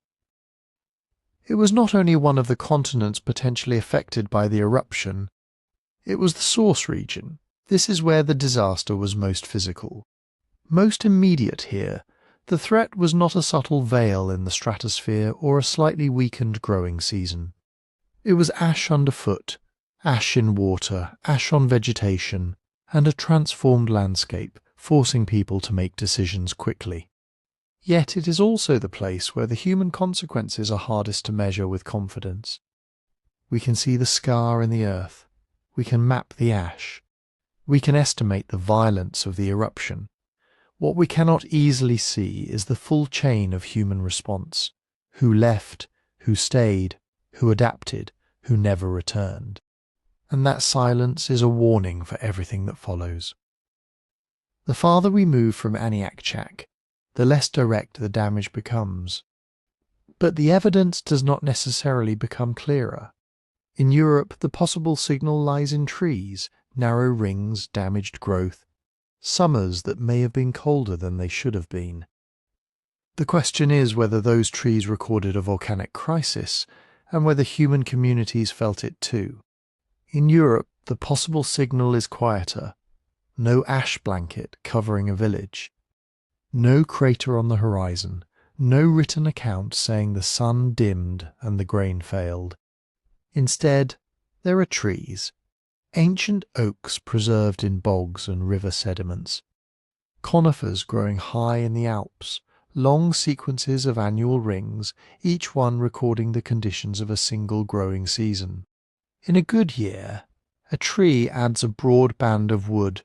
In a bad year, when spring arrives late, when summer stays cold, when rain falls at the wrong time, the ring can narrow dramatically. And around the late 17th century BC, some European tree ring records show exactly the kind of disturbance researchers would expect after a major volcanic eruption. Not every tree, not every region, not with perfect agreement down to a single calendar year, but enough to make people pay attention. Some chronologies point to unusually narrow rings around 1628 BC, followed in places by further poor growth. In certain high-altitude or northern records, researchers have identified frost damage within the wood itself. These are sometimes called frost rings, signs that freezing temperatures struck during a season when the tree should have been growing. Think about what that means. A tree does not care about royal dynasties or archaeological periods. It does not know whether an eruption happened in Alaska, the Aegean, or somewhere else entirely. It simply responds to temperature, moisture, sunlight, and the length of the growing season. If spring warmth arrives late, the tree records it. If a summer cold snap hits after new growth has begun, the tree records it. If skies remain hazy, rainfall patterns shift, and the season never quite becomes warm enough, the tree records that too. And a cluster of bad rings across widely separated regions can be a warning that something larger than a local storm was happening.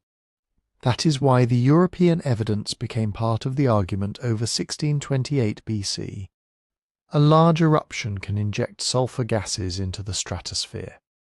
Those gases form tiny sulfate particles that reflect a small fraction of incoming sunlight back into space. The result is not permanent winter. It is more uneven and more dangerous than that. A cooler summer, a delayed spring, strange rainfall, a sudden frost at the wrong moment. For farmers, timing is everything. Bronze Age Europeans grew cereals, including wheat and barley. In many places, people also relied on livestock, cattle, sheep, goats, pigs. They gathered wild foods, hunted, fished, and traded. But grain still mattered. It could be stored, taxed in later societies, shared at feasts, turned into security against the next bad season. A cool summer can slow grain ripening. A wet one can flatten stalks, encourage fungal disease, and make harvesting difficult. A late frost can damage young plants just as they emerge. If rain comes during harvest, grain may sprout or rot before it can be stored. One poor harvest is painful. 2 poor harvests in a row can become a crisis. And the effects do not stop at the field. If crops fail, people may slaughter animals they would normally keep for breeding. That provides food in the short term, but weakens the herd for the future. If cold weather shortens pasture growth, cattle and sheep enter winter in poorer condition. Milk production falls. Young animals die more easily. Families that depend on both grain and livestock can find both sides of their economy under pressure at once.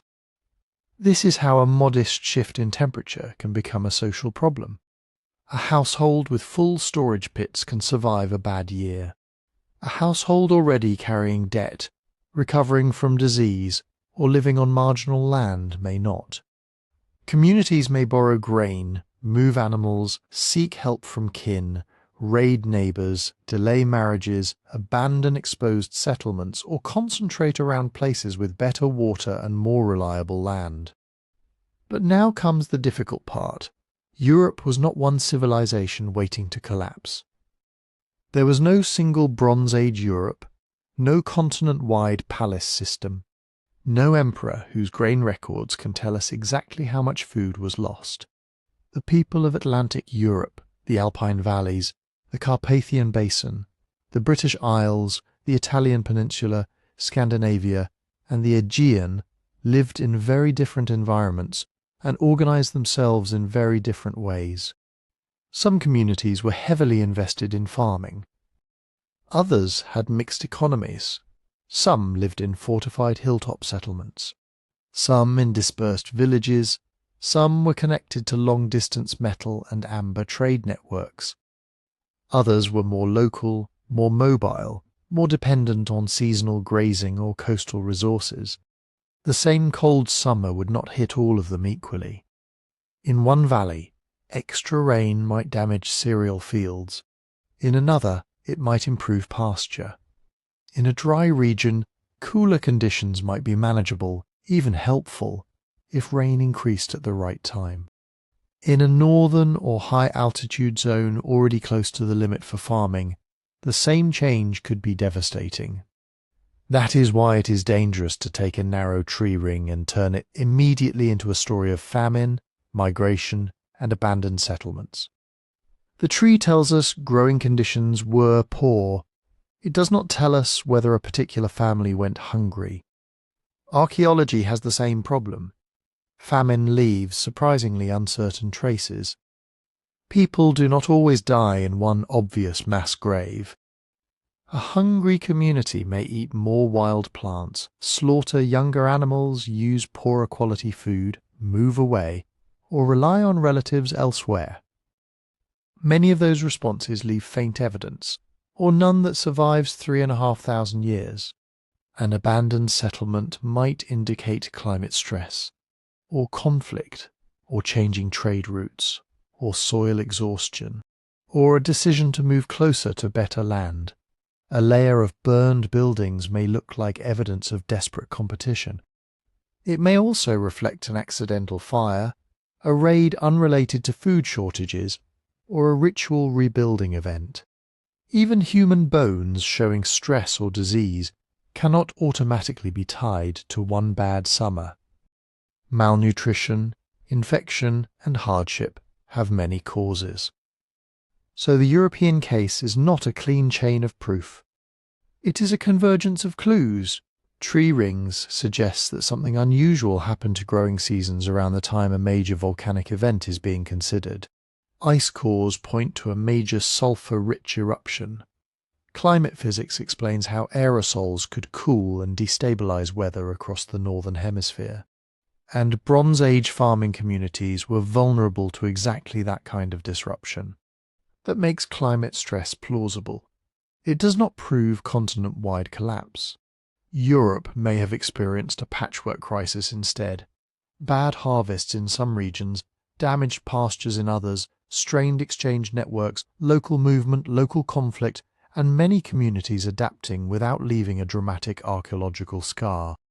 That may sound less satisfying than a single catastrophe sweeping across an entire continent. But it is probably closer to how real disasters work. The volcano did not press one button marked Europe. It changed the odds. It made ordinary risks more dangerous. It turned a wet summer into a failed harvest, a late frost into a lost crop, a weak herd into a winter emergency. And for societies already living close to the edge, that could be enough.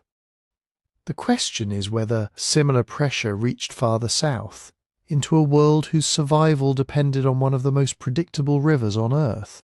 The Nile was predictable, not perfectly predictable, not mechanically predictable, but predictable enough that an entire civilization had been built around its rhythm. Each year, summer rains fell far to the south, especially over the Ethiopian highlands and the Great Lake regions of East Africa. Water gathered in tributaries like the Blue Nile and the Atbara.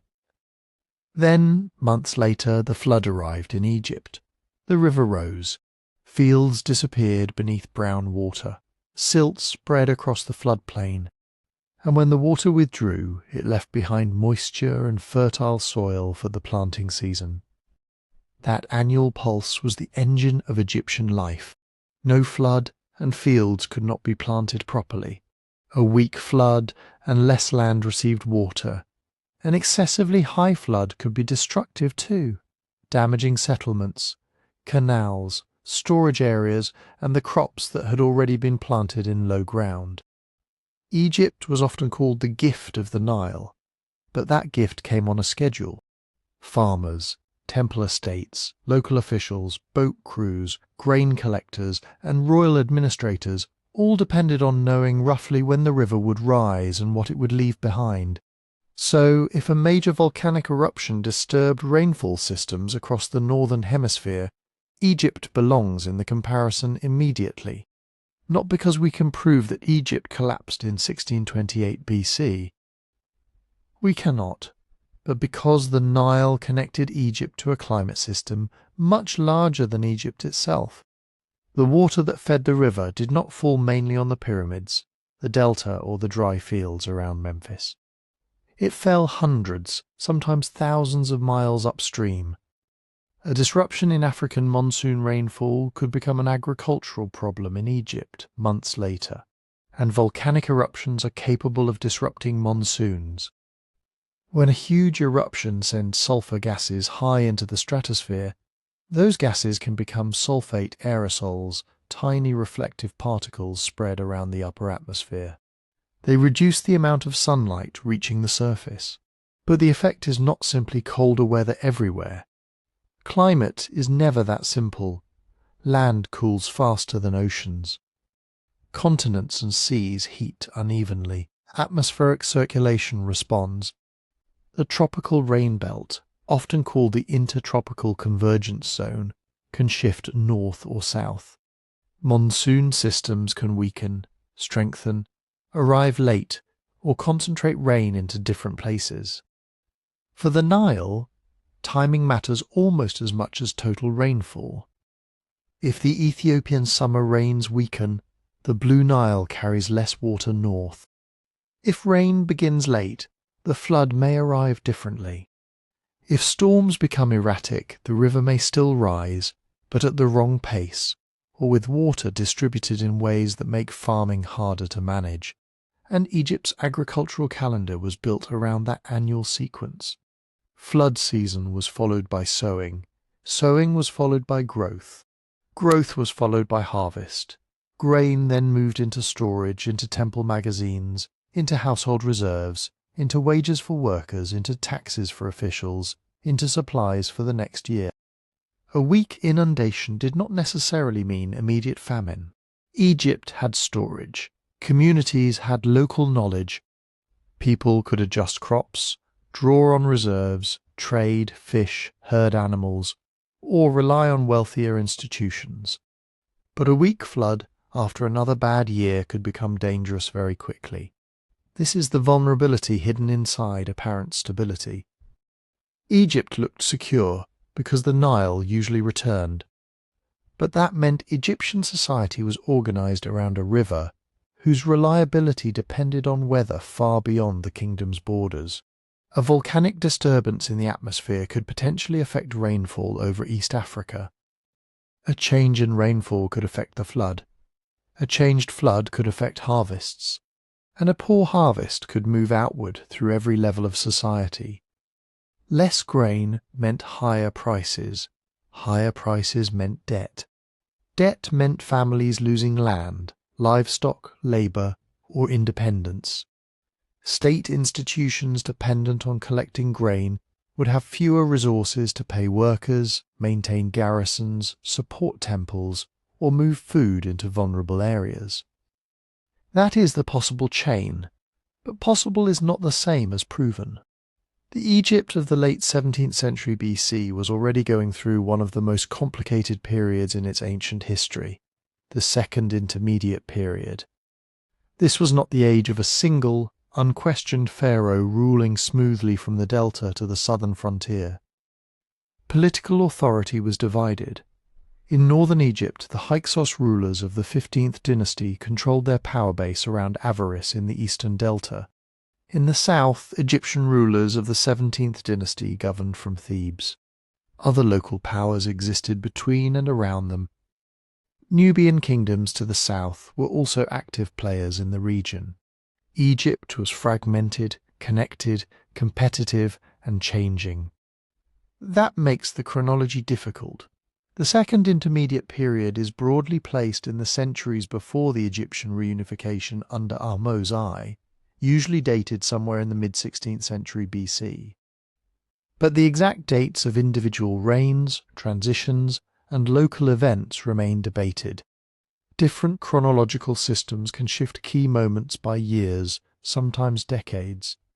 So when researchers ask whether a climate shock around 1628 BC affected Egypt, they run into an immediate problem. What exactly was happening in Egypt in 1628 BC? The honest answer is that we do not know with the precision we would like. We can place it within a turbulent era. We can say northern and southern kingdoms were competing. We can say Egypt's political landscape was not stable. But tying a particular flood failure, food shortage, revolt, military campaign, or royal transition to one specific year is much harder. There are later Egyptian texts that describe chaos, hunger, darkness, storms, or disorder. These are often brought into discussions of ancient disasters. But texts like these are dangerous evidence. Ancient rulers loved the language of restoration. A king would describe the land as broken before his reign, then present himself as the one who restored order, rebuilt temples, fed the hungry, defeated enemies, and made the rivers behave again. That does not mean the crisis was invented. It means political language magnified crisis for a purpose. A statement that the land was in misery may preserve a memory of real disruption.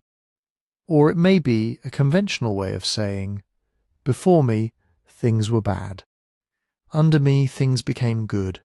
The same caution applies to archaeology. There is no simple layer across Egypt, dated neatly to 1628 BC, that says Volcano failed Nile, national collapse. No continent-wide ash deposit, no single horizon of abandoned cities. No universal destruction level, and we should not expect one.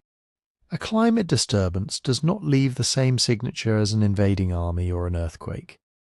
A poor flood might cause families to eat stored grain, change planting strategies, move temporarily, sell property, borrow from temples, or seek protection under a stronger local ruler.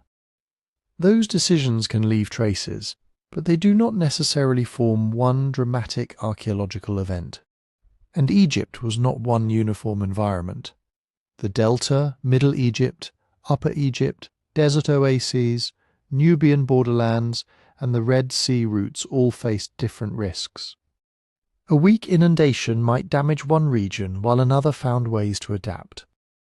Political fragmentation could make a crisis worse by disrupting grain movement. Or it could create local flexibility, allowing separate regions to respond in their own ways. That is why Africa belongs in this story, not as a solved case, not as proof that the Nile failed in the year 1628 BC, but as a serious possibility. The same atmospheric event that may have cooled European summers could also have altered tropical circulation and East African rainfall. The Nile was sensitive to those distant rains. Egyptian agriculture was sensitive to the Nile. And Egypt at the time was already politically divided enough that even a modest environmental shock could have had consequences far larger than the weather event itself. But the chain contains uncertainties at every step. Which eruption produced the sulfate signal? How strongly did it affect African monsoons? Did rainfall over the Nile headwaters actually change? Did the flood respond? And if it did, can we separate that pressure from the wars, rival dynasties, trade disruptions, and internal struggles already shaping Egypt? For now, the answer is caution. Africa may have felt the crisis. The Nile may have carried its effects northward, but the evidence does not yet allow us to turn that possibility into a verdict. And farther east, beyond the Nile and the deserts, another question waits. Did the same disturbance leave a clearer mark in Western Asia? Or are we forcing distant histories into a single story because the date is simply too tempting? Western Asia is where the story gets harder, not because the region lacked records. In some ways, it had too many: clay tablets, royal inscriptions, palace archives, letters between kings, lists of grain deliveries, tax accounts, treaties, omens, prayers, complaints from officials who needed more workers, more silver, more food, more soldiers, more everything. But these records come from dozens of different kingdoms, written in different languages, preserved unevenly, and dated according to local rulers whose reigns do not always line up neatly with one another. This was not one civilization waiting to be tested by one disaster. It was a crowded political world. In Mesopotamia, old dynasties were weakening and new powers were emerging. Babylon was still important, but its long political dominance was nearing its end. In northern Mesopotamia, Assyrian rulers were building their own networks of trade and authority. Across Syria, kingdoms such as Aleppo, Katna, and Carchemish competed for routes, tribute, farmland, and allies. In Anatolia, Hittite power was expanding, breaking apart, then rebuilding. Along the Levantine coast and inland valleys, city-states controlled ports, caravan roads, agricultural land, and fortified hilltops. Farther east in the Iranian plateau and beyond, communities connected Western Asia to Central Asia, the Persian Gulf, and the Indus world. It was a system of kingdoms, but also a system of movement. Merchants carried tin, copper, textiles, timber, oil, wine, incense, and precious stones across enormous distances. Armies followed the same roads. So did refugees, pastoral groups, escaped labourers, diplomats, prisoners of war, and families looking for grain when their local harvest failed. That matters because environmental stress rarely stays local in a connected world. A drought in one valley can raise grain prices in a city hundreds of miles away. A failed harvest can push herding groups towards settled farmland. Migration can become raiding. Raiding can trigger military campaigns. Military campaigns can disrupt planting, trade, and irrigation. Then the next poor season arrives, and what began as weather has become politics. Western Asian texts are full of this kind of pressure. They mention famine. They mention fields that did not produce enough. They mention grain shipments sent to hungry places. They mention people fleeing war, debt, or hardship. They mention cities under siege and rulers worrying about food stores. But there is a problem. These are recurring themes in ancient records because drought, hunger, migration, and warfare were recurring facts of ancient life. A tablet saying that grain was scarce is important, but it does not automatically point to a volcanic eruption. A king claiming to have fed his people may preserve the memory of a real shortage. Or he may be using one of the oldest tricks in political history, presenting himself as the generous provider who saved the land from suffering. And a report of enemy movement may reflect climate pressure, or dynastic ambition, or trade rivalry, or one ruler deciding that his neighbour looked weak. Usually it was some combination. That is why Western Asia is not the missing piece that magically proves a global catastrophe. It is a test. If a major eruption around 1628 BC affected climate across the Northern Hemisphere, then a region as agriculturally vulnerable and politically interconnected as Western Asia is exactly where we might expect consequences. Not necessarily a giant destruction layer, not necessarily a single year when every kingdom suddenly collapsed, but perhaps signs of stress. Poor harvests interrupted trade, food shortages, shifts in settlement, heightened conflict along already contested borders. The difficulty is matching those signs to the date.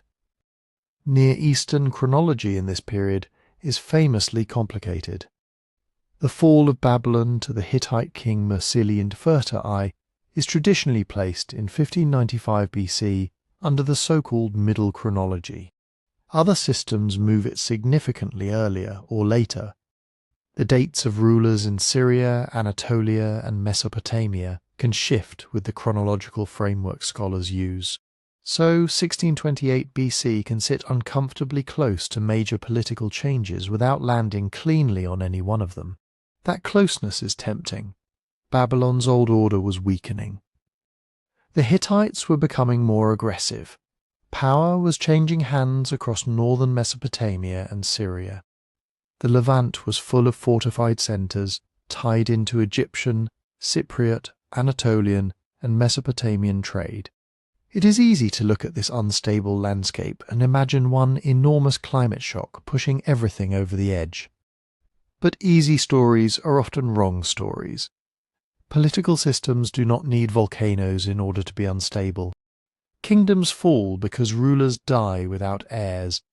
Armies lose battles. Tributary states rebel. Trade routes shift. Elites fight over succession. Irrigation systems fail through neglect. Nomadic groups move into contested land. A few years of ordinary drought can be enough to intensify all of these pressures. And we cannot simply add Western Asia to the title as though it were another continent struck alongside China. It is Asia. China and Western Asia are separated by vast distances, mountain systems, deserts, steppes, and different climate zones. They had their own political histories and their own ecological vulnerabilities. But geographically they belong to the same continent.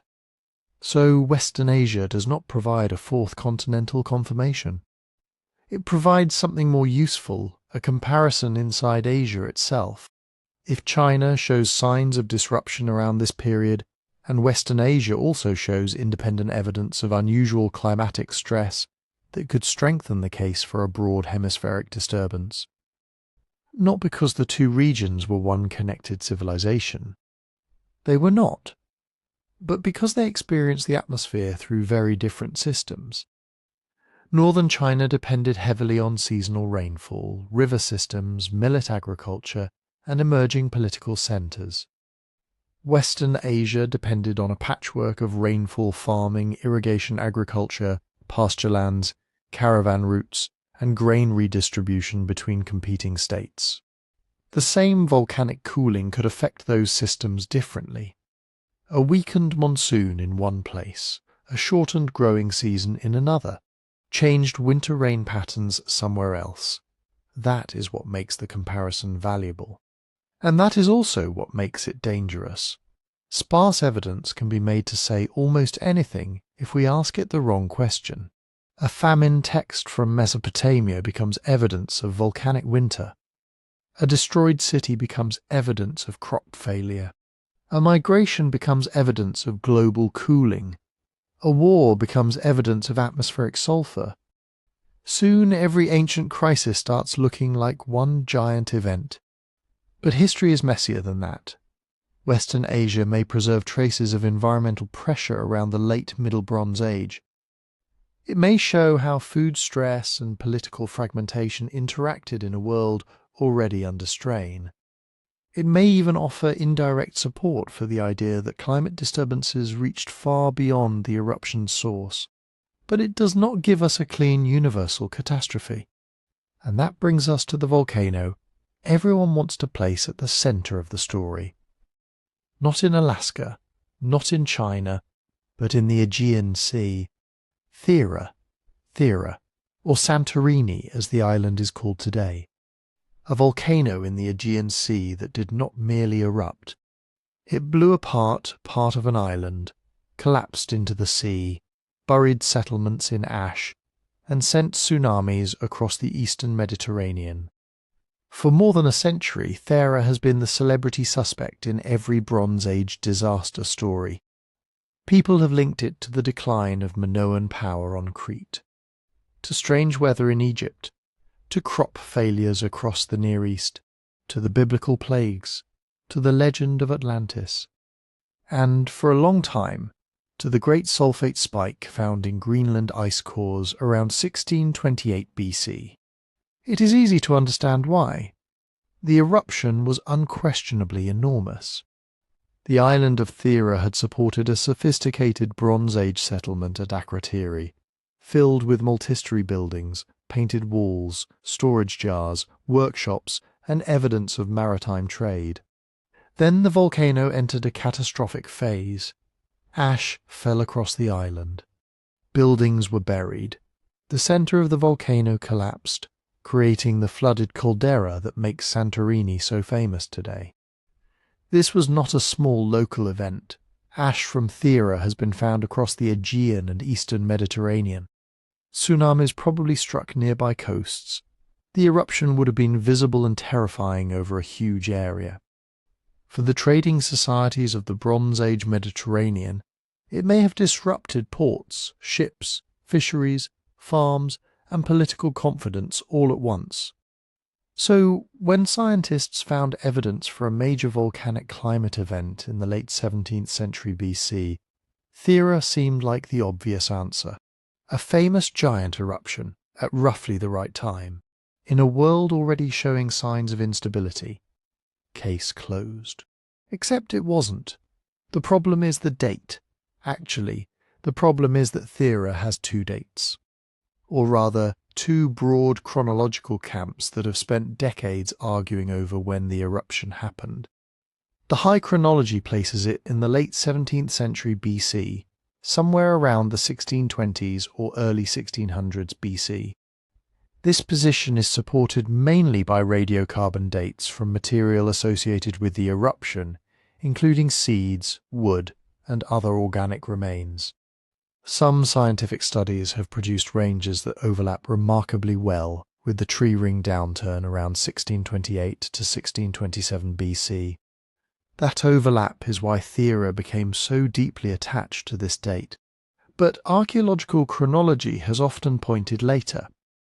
The low chronology, based on links between Aegean pottery and datable material from Egypt and the eastern Mediterranean, tends to place the eruption closer to the mid-16th century BC, often around the 1530s or thereabouts. The exact number changes depending on the model, the evidence given most weight, and the assumptions used to connect one regional timeline to another. But the central point remains. One method says the eruption could fit the 1628 BC climate signal. Another says it may have happened nearly a century later. And in Bronze Age chronology, a century is not a rounding error.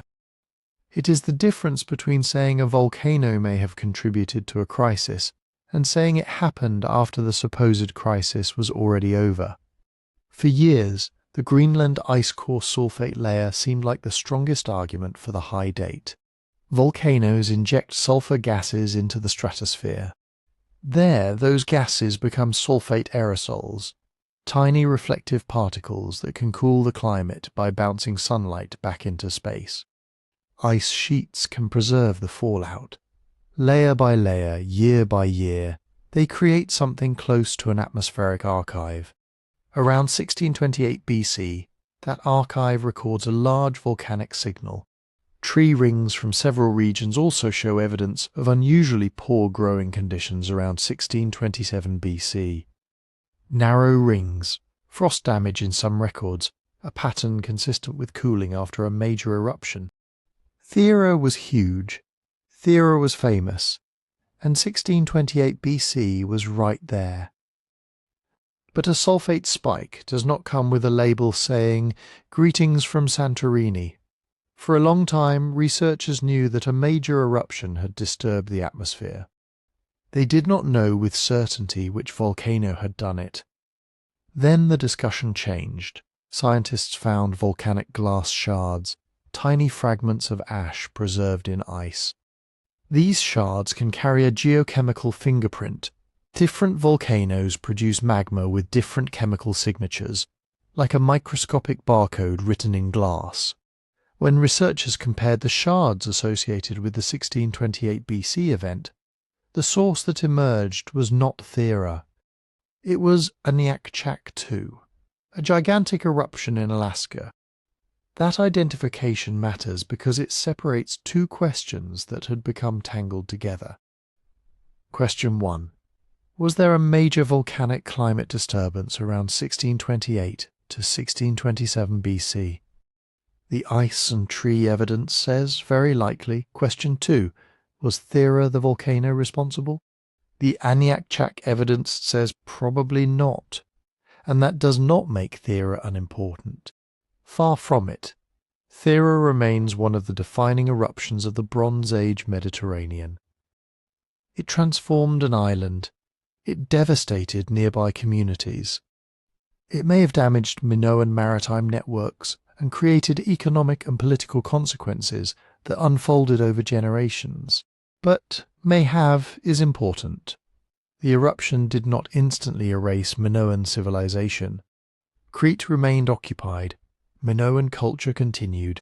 Palaces functioned, changed, and eventually faced their own later crises. Catastrophes do not always produce one clean ending. They can weaken a system without destroying it. They can make recovery expensive. They can expose rivalries that were already there. They can turn a powerful society into a vulnerable one, then leave later generations to deal with the consequences. But if Aniakchak was responsible for the 1628 BC sulfate layer, then Thera cannot be casually placed at the center of the climate story reaching China, Europe, Africa, and North America. The famous volcano is not the easy answer. It may still belong to the wider history of Bronze Age disruption. Its date is still debated. Its regional effects were real. Its eruption remains a warning about how suddenly an interconnected world can be damaged. But the specific atmospheric signal around 1628 BC appears to point across the Pacific, toward Alaska. Which brings us back to the harder question. If a volcano could cool the hemisphere, why did some societies bend, others break, and others seem to carry on? That question matters most in China, because if we are trying to understand what happened around the end of the Erlitou world, it is tempting to look for one enormous outside force. A volcano in Alaska, a colder summer, failed crops. Rivers behaving strangely, a sky that looked wrong. Then, somehow, a civilization resets. It makes for a clean story. But ancient societies are almost never that simple. A drought does not build a palace. A volcanic winter does not invent a rival dynasty. A bad harvest does not, by itself, convince thousands of people to stop supporting the rulers they supported the year before. Climate can hurt a society. It can kill crops, shrink herds, disrupt rivers, and make food more expensive. But political systems usually collapse through the cracks they already have, and Erlitou may have had plenty of cracks. By the time its great palatial centre was under pressure, this was not a small village of farmers living one missed harvest away from abandonment. Erlitou was part of a larger system. It had elite compounds, workshops, roads, controlled access, bronze production, specialised labour, and long-distance connections. Someone had to organise the miners who supplied ore. Someone had to command the craftspeople making ritual vessels and prestige goods. Someone had to move food from farming communities into the centre. Someone had to decide who received bronze, who received grain, who owed labour, and who had the right to perform ceremonies linking political power to the ancestors and the heavens. That kind of system can be incredibly powerful. It can also be incredibly demanding. Think about what happens when a ruling centre depends on regular flows of food, labour, raw materials and loyalty. In good years, the system looks efficient. Harvests come in. Storehouses fill. Workers can be summoned for construction. Bronze can be cast into weapons, tools, fittings and ritual vessels. Elites can hold feasts, reward followers, and demonstrate that the world is functioning as it should. But then the harvest weakens. Maybe not everywhere. Maybe not all at once, but enough that grain surpluses shrink. Enough that families who normally hand over part of their crop now have less to give. Enough that local leaders begin keeping food closer to home. Enough that workers cannot easily leave their fields for palace labour, because their own households are already under strain. Suddenly, the same centralised system that looked so impressive in normal times becomes difficult to maintain. Palaces need labour, workshops need fuel and metal, armies, guards, messengers, and retainers need food. Rituals need offerings, and rulers need visible proof that they still control the flow of prosperity between heaven, earth, and society. This is where climate, if it was involved, could become politically explosive. A poor growing season is not only an agricultural problem, it is a legitimacy problem. In early states, rulers did not usually claim authority just because they had soldiers. They claimed that they could maintain order. They could organize irrigation, defend communities, conduct rites, feed dependents, manage exchange, and communicate with supernatural forces. When rains failed, floods damaged fields, or cold shortened the growing season, people did not necessarily blame distant atmospheric aerosols from a volcano thousands of miles away. They blamed the people in charge, or at least they began to wonder whether those people still had the favour, skill, or power they claimed to possess. That does not mean we can point to one bad year around 1628 BC and say, this is the moment Erlitou fell. We cannot. The archaeological record in China does not give us a neat annual political diary. We do not have a palace inscription saying, the crops failed after a volcanic summer, and the king lost his mandate. The later idea of the mandate of heaven became central to Chinese political thought, but we have to be careful about projecting its fully developed form backward onto Erlitou. Still, the underlying connection between cosmic order, ritual authority, harvests, and political power is very old. If the world seemed out of balance, rulers had a problem, and Erlitou was already living in a competitive landscape. Other centres were growing, other elites wanted access to bronze, labour, trade routes, and agricultural land. Control over resources was never guaranteed.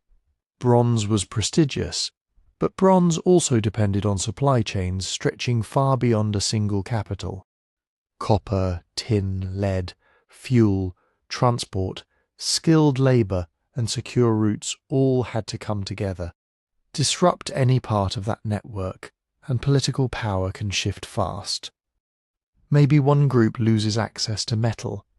Maybe another gains control of a route. Maybe communities that once supplied food to Erlitou begin directing their surplus elsewhere. Maybe rival leaders discover that the old centre is no longer strong enough to punish defiance. That kind of transformation does not require a single invading army or one apocalyptic eruption. It can happen gradually, a few years of strain, a few alliances changing, a few workshops moving, a few local strongmen becoming less local. Then, in hindsight, archaeologists see the centre declining and a new political order emerging somewhere else. And that is exactly why the word reset needs caution. A reset does not always mean everyone died. Cities vanished overnight, and civilization began again from zero. Sometimes it means power moved. Sometimes it means old ceremonial spaces lost importance while new ones rose. Sometimes it means the people who controlled bronze, grain, and labour changed, even if many ordinary farming communities stayed where they were and kept planting the same fields. The transition from Erlitou toward the Erligang world, associated with the early Shang horizon, may be better understood as a major reorganization than as a simple disappearance. New centres emerged. Zhengzhou, farther east, became an enormous walled settlement with industrial-scale bronze production and a different concentration of political power. That shift was real, but whether it was caused by climate, conflict, migration, internal rebellion, changing trade networks, or some combination of all of them remains open. The sudden disaster model says a volcanic shock struck an otherwise stable system and knocked it over. The slower transformation model says Erlitou was already changing, already facing competition and pressure, and the climate event, if it reached China strongly enough, may have accelerated processes already underway. The truth may sit between them. History often works that way. A society can be stable enough to survive one bad year.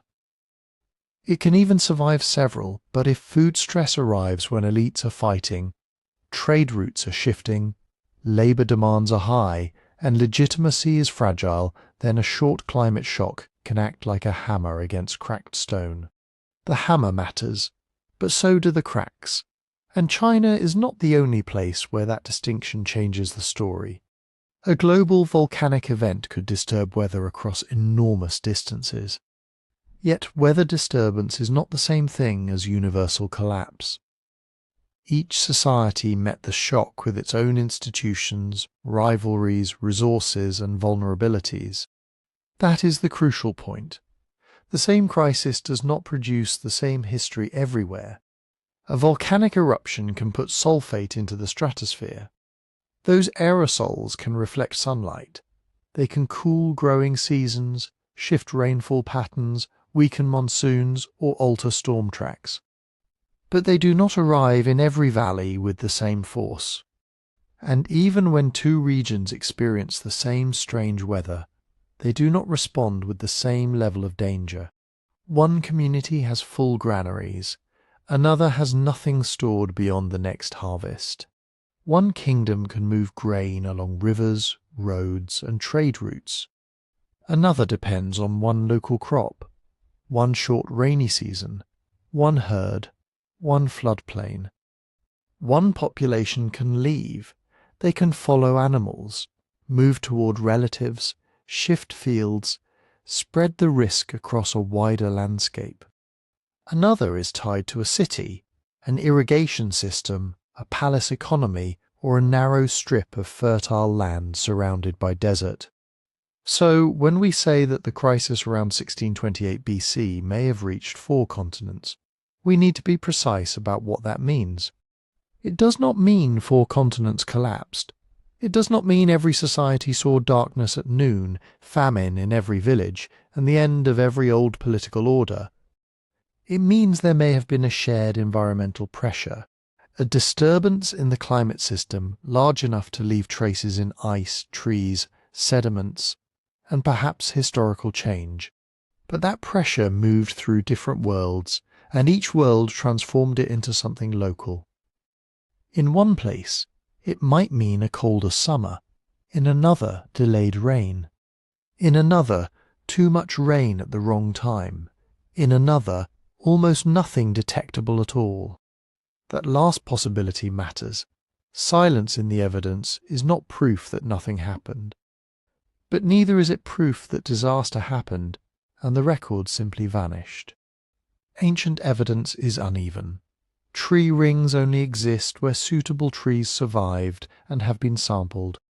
Ice cores record atmospheric chemistry, not the fate of every farming village. Archaeology preserves burnt walls, broken pots, abandoned neighborhoods, and changing burials, but it rarely tells us exactly why people made the choices they made. Sometimes the evidence speaks loudly, sometimes it whispers, and sometimes an entire region goes quiet because we do not yet have the records to hear it. But where the pressure did become severe, the danger often came through a cascade, not one event, a chain reaction. Start with a weather anomaly. A cold spring, a wet summer, a failed monsoon, an early frost, a flood that destroys seedlings just after planting. On its own, that can be survivable. Farmers replant. Families eat stored grain. Herding communities move animals toward better pasture. Traders bring food from elsewhere. But then comes the second step. Harvests shrink. Not necessarily to zero, that is important. Ancient disasters do not need total crop failure to become dangerous. A harvest that is 20% smaller can be devastating if the surplus was already thin. The grain set aside for taxes, labourers, ceremonies, seed, and winter food begins to disappear. Prices rise. Debts become harder to pay. Families sell animals, tools, land, or labour just to get through the season. Then comes the third step. Food stress becomes social stress. Local communities may hold grain back rather than sending it to a distant centre. Merchants may redirect supplies to places where prices are higher. Elites may demand the same tribute precisely when farmers have the least ability to provide it. Workers may leave construction projects. Soldiers may go unpaid. Rival leaders may use the moment to challenge an old regime. People begin migrating, and migration can bring relief to some regions while creating new competition in others. Then comes the fourth step, political instability. Not because the weather directly commands people to overthrow rulers, but because stress exposes every weakness already built into the system. A palace that depends on regular grain deliveries cannot simply order the climate to improve. A ruler whose authority rests on maintaining cosmic and social order has a problem when rivers flood, crops fail, and hungry people begin asking why the old promises no longer work. That is cascading risk. Weather becomes food shortage. Food shortage becomes debt, migration, conflict, disease, and lost confidence. And those pressures become political change. But the chain can break at many points. Storage could break it. A community with several years of grain reserves had options that a community living harvest to harvest did not. Storage was not just an economic advantage, it was a survival technology. Granaries turned time into security. They allowed people to survive a bad season without immediately selling everything they owned or abandoning their homes. Mobility could break it too. Pastoralists and small farming communities were often vulnerable, but they could also be flexible. If pasture failed in one area, herders might move. If a local field was flooded or exhausted, families might shift toward kin networks or open new land. Mobility was painful. It could mean loss, conflict, and uncertainty. But it was still a form of resilience. Trade could break the chain. A bad harvest in one region did not always mean famine if grain could arrive from somewhere else. Bronze Age trade networks moved more than copper, tin, shells, and prestige goods. They could move food, information, and people. A merchant route might become a lifeline. But trade was also fragile. If several connected regions suffered at once, the network could spread crisis instead of solving it. A shortage in one kingdom raises demand elsewhere. Prices climb. Hoarding begins. Ports, roads and river crossings become strategic targets. And then there was local ecology. This may have mattered more than any grand map of civilizations. A community farming dependable river silt faced a different world from one planting marginal dry fields.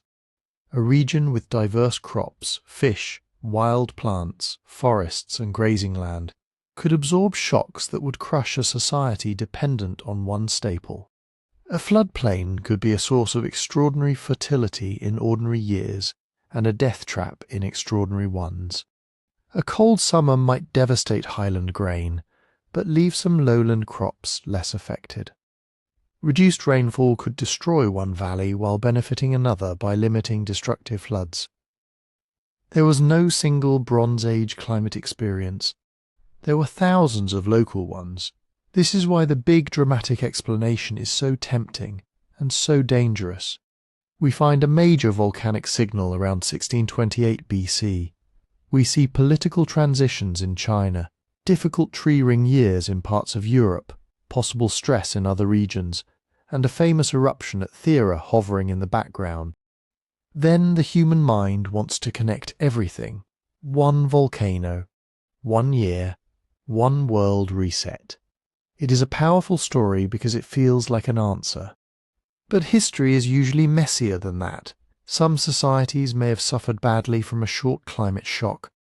Some may have adapted and continued with little visible change. Some may have been transformed by pressures that had begun decades earlier. Some apparent collapses may have been political relocations, not population disasters. And in other places we simply do not know enough yet to say whether the anomaly mattered at all. The phrase same crisis should not mean identical catastrophe. It should mean that distant societies may have been exposed to the same broad environmental disturbance, perhaps a volcanic forcing event powerful enough to alter climate beyond its point of origin.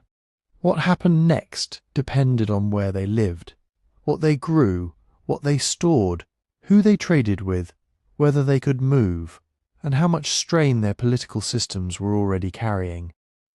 The atmosphere may have connected 4 continents, but it did not make them one society, and that distinction is what keeps this story from becoming mythology. So what can the evidence really prove? Not what we want it to prove.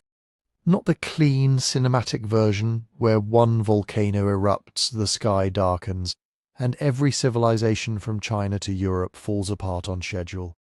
The evidence can prove some things with remarkable confidence. It can suggest other things strongly. And beyond that, there is a zone of possibility where the connections are real enough to investigate, but still too uncertain to declare as history. That distinction is not a weakness, it is the whole point. Start with the strongest part of the case. Around the late 17th century BC, there was a major volcanic eruption somewhere in the northern hemisphere. Ice cores from Greenland preserve a sharp sulfate signal, a chemical scar left when enormous quantities of sulfur gases reached the stratosphere. Once there, those gases formed sulfate aerosols, tiny particles capable of reflecting sunlight back into space. That much is not speculation. The ice records do not tell us every detail.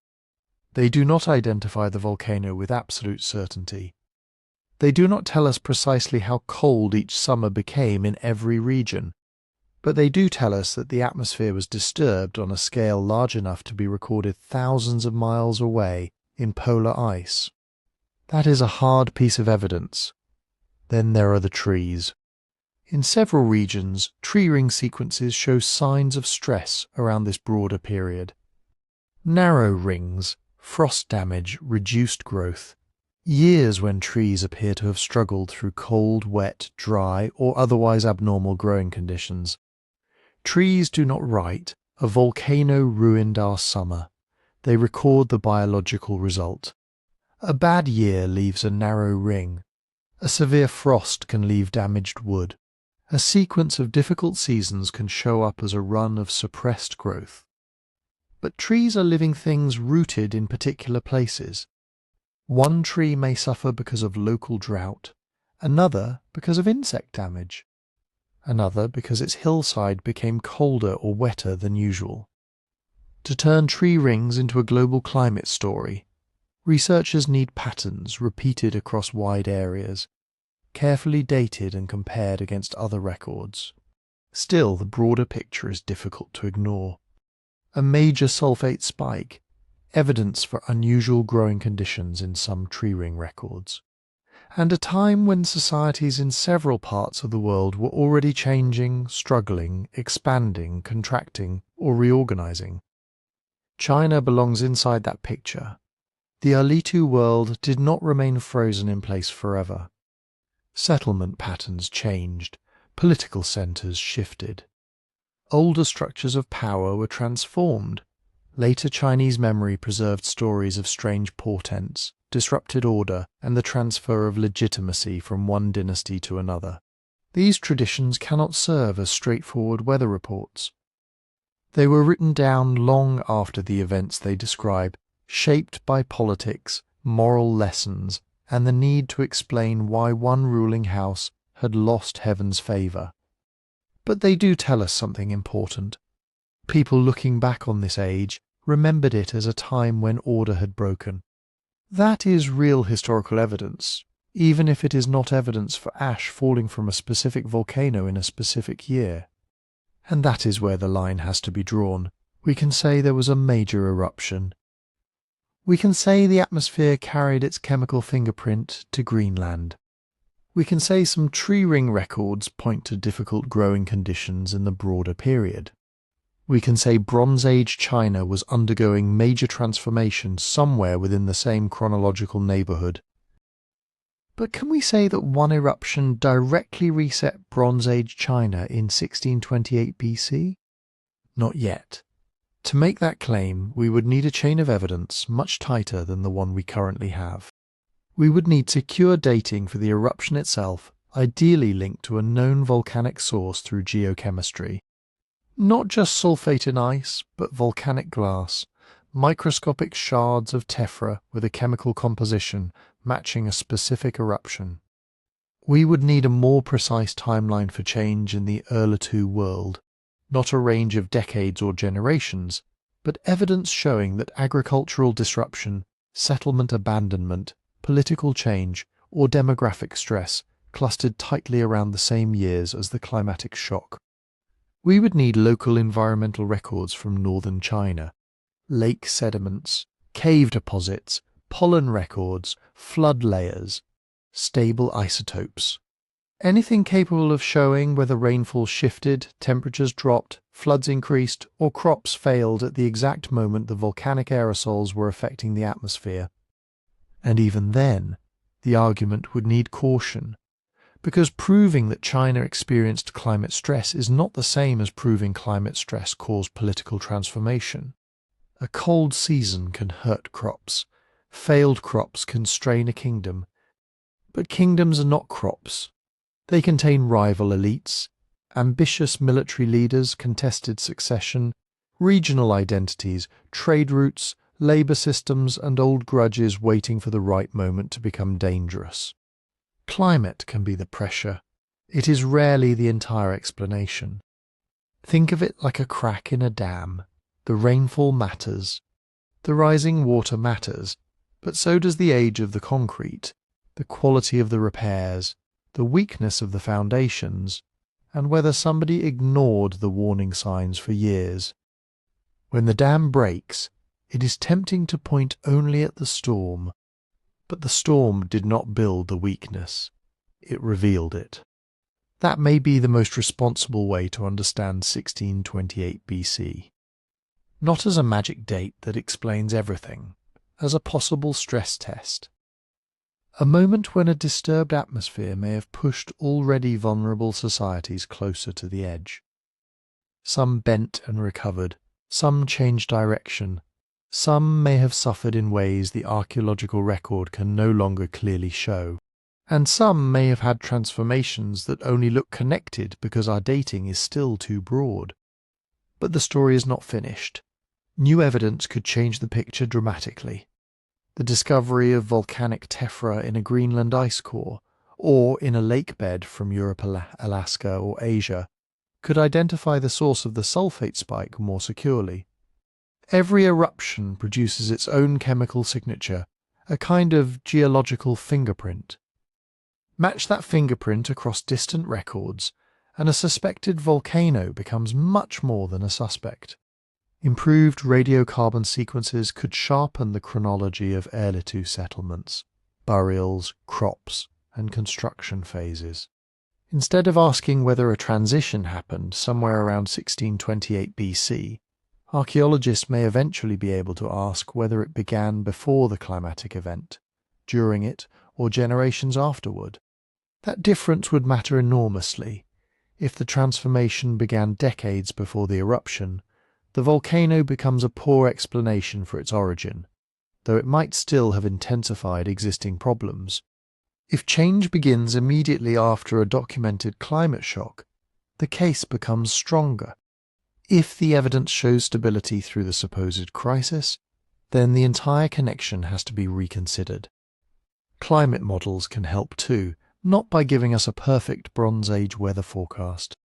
They cannot do that, but by testing what a major eruption in a particular location might do to temperature, rainfall, monsoon systems, and seasonal circulation.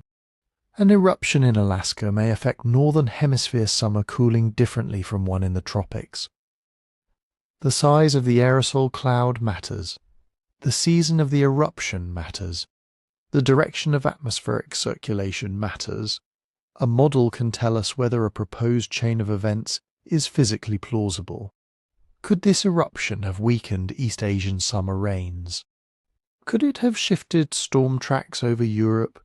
Could it have affected Nile flooding? Could it have produced different consequences in different regions during the same few years? Those are questions science can increasingly test. But plausible is still not proven, and proven is still not simple. That is the lesson hiding inside all this uncertainty. The past does not owe us one perfect explanation. Sometimes history gives us a clear event, an eruption, a drought, a conquest, a burned city. More often it gives us fragments scattered across different kinds of evidence. A spike in sulfate, a narrow tree ring, a broken settlement pattern, a story written centuries later about heaven withdrawing its favour. Our task is not to force those fragments into a neat disaster movie. It is to ask how they might fit together, where the links are strong, where they are weak, and where the silence is still too deep to cross. Around 1628 BC, something disturbed the world's atmosphere. That much appears increasingly clear. Whether that disturbance helped transform China is possible. Whether it caused a Chinese reset remains unproven, and that uncertainty is not the end of the investigation.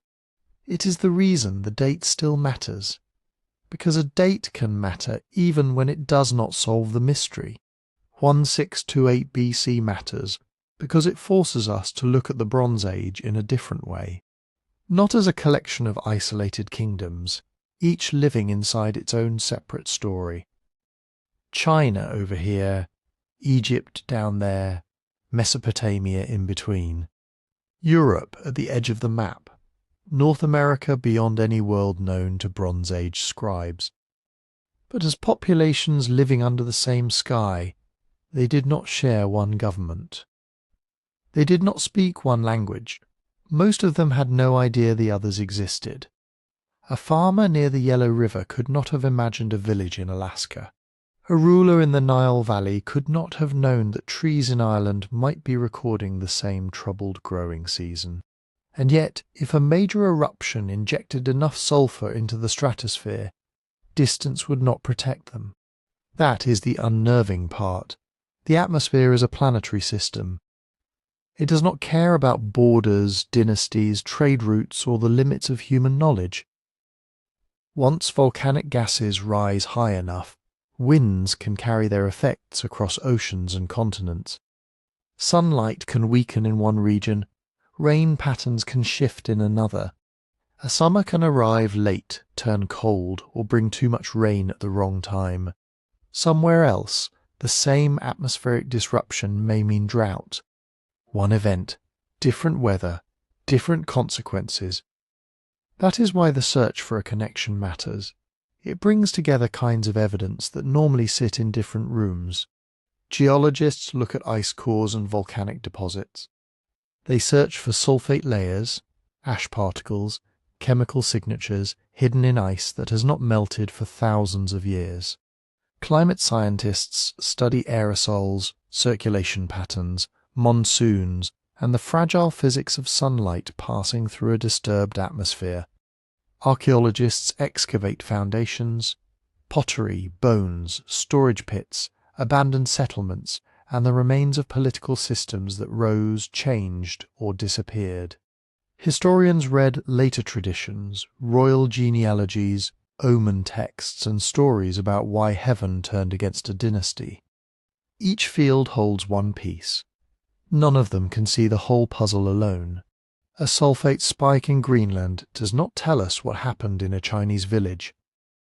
A collapsed building at an Erlitou site does not tell us whether temperatures dropped. A later chronicle describing strange skies does not prove volcanic haze. But place these fragments beside one another carefully without forcing them to fit, and a larger possibility begins to emerge. Maybe ancient societies were more connected by environmental pressure than they ever were by direct contact. Not connected in the modern sense. No messages crossing continents. No shared news of disaster. No one in China hearing that a volcano had erupted thousands of miles away. Connected by consequences. A weak harvest in one valley could mean hungry families. Hungry families could mean migration. Migration could create conflict over land. Conflict could weaken a local ruler. A ruler already facing elite rivalry, labour shortages, or problems controlling distant communities could suddenly find that a bad season had become a political crisis. That is how climate enters history, not usually as a giant hand reaching down and knocking over a kingdom. More like pressure building inside an already damaged structure. The Bronze Age transition in China has to be understood in that way. Erlitou was not a simple society waiting peacefully for one volcano to end it.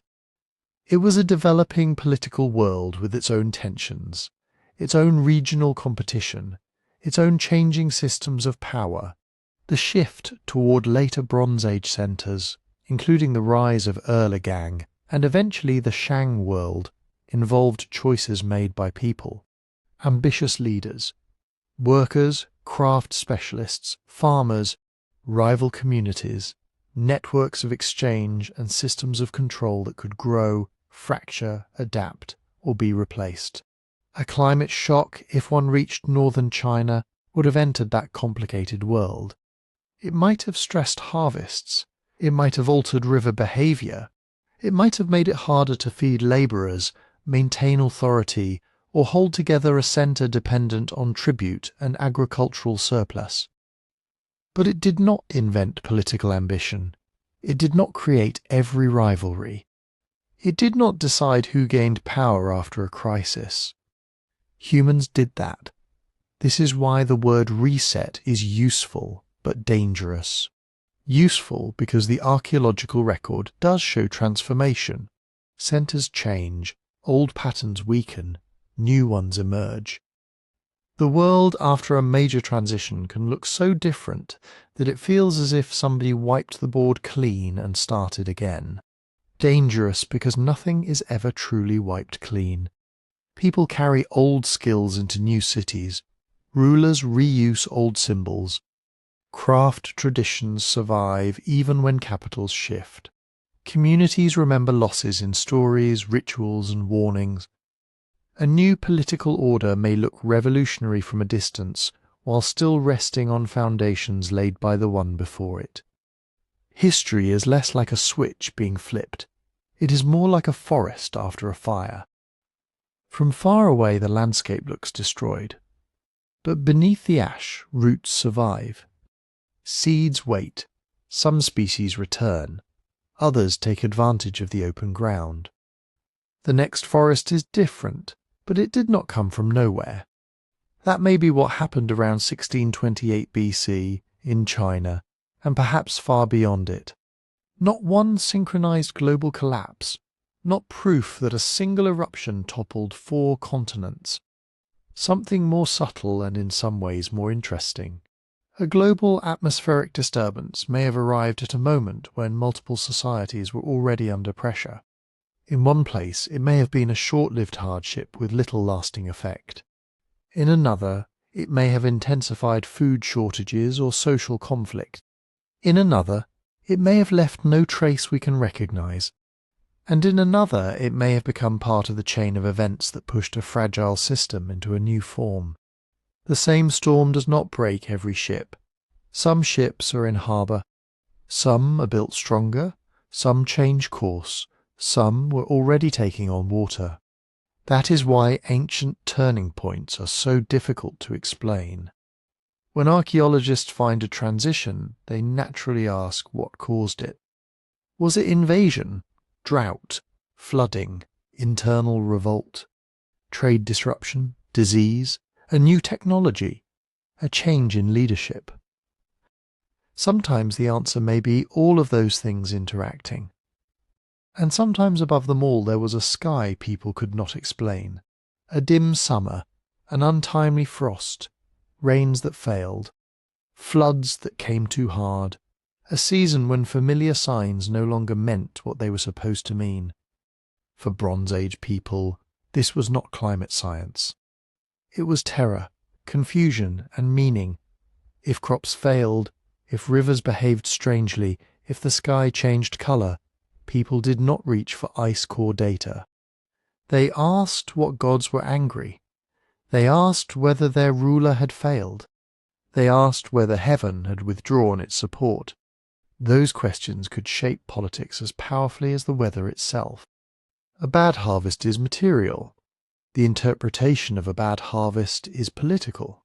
And that is where geology meets memory. A volcanic eruption may have changed the atmosphere. The atmosphere may have changed the growing season. The growing season may have strained societies, and generations later, the survivors or their descendants may have remembered not aerosols and circulation patterns, but a world gone out of balance. A ruler who lost heaven's favour, a dynasty that became corrupt, portents in the sky, order collapsing, then returning in a new form. We cannot read those stories as literal reports from 1628 BC, but we should not dismiss them as meaningless either. They show how later societies understood catastrophe. They preserve the emotional logic of a world in which nature, morality, and political legitimacy were tightly bound together. So, 1628 BC still matters. It matters because it reminds us that the ancient world was never as separate as it appears on a map. It matters because a line of sulfate in Greenland can open questions about a palace centre in China. It matters because climate shocks do not replace human history. They enter it. They expose weaknesses, reshape choices, and create opportunities for some people while devastating others. And it matters because there may be countless ancient turning points we have not recognized yet. How many political collapses began with a failed season? How many migrations began because rains shifted for just a few years? How many revolutions began when hungry people decided that the old order had failed them? How many stories about angry gods, darkened skies, and lost divine favour began with real environmental events nobody alive could possibly understand? Around 1628 BC, the sky may have changed. The world below it was already changing too. And somewhere in that collision between nature and human vulnerability, between a distant eruption and local decisions, lies the kind of historical reset we can sometimes glimpse, but may never completely explain. The reset we can see is written in ice, trees, ruins, and changing settlements. Around 1627 BC, a major eruption likely sent sulfur high into the atmosphere, disturbing climate far beyond its source. China transformed. North America lived beside the blast. Europe shows difficult hints of bad growing seasons. Africa may have felt disrupted rains, but none of this proves one identical collapse. Shared stress is not shared fate. One community loses a harvest and recovers. Another was already divided, already hungry, already close to breaking. That is the reset we cannot see. The private decisions, fears, rivalries, migrations, and moments when people decided the old order was finished. Maybe that is how environmental shocks become history. If this story made you think, like, comment, and subscribe. Tell us where you're listening from, and the best way to support the channel is listening on Spotify, link in the description.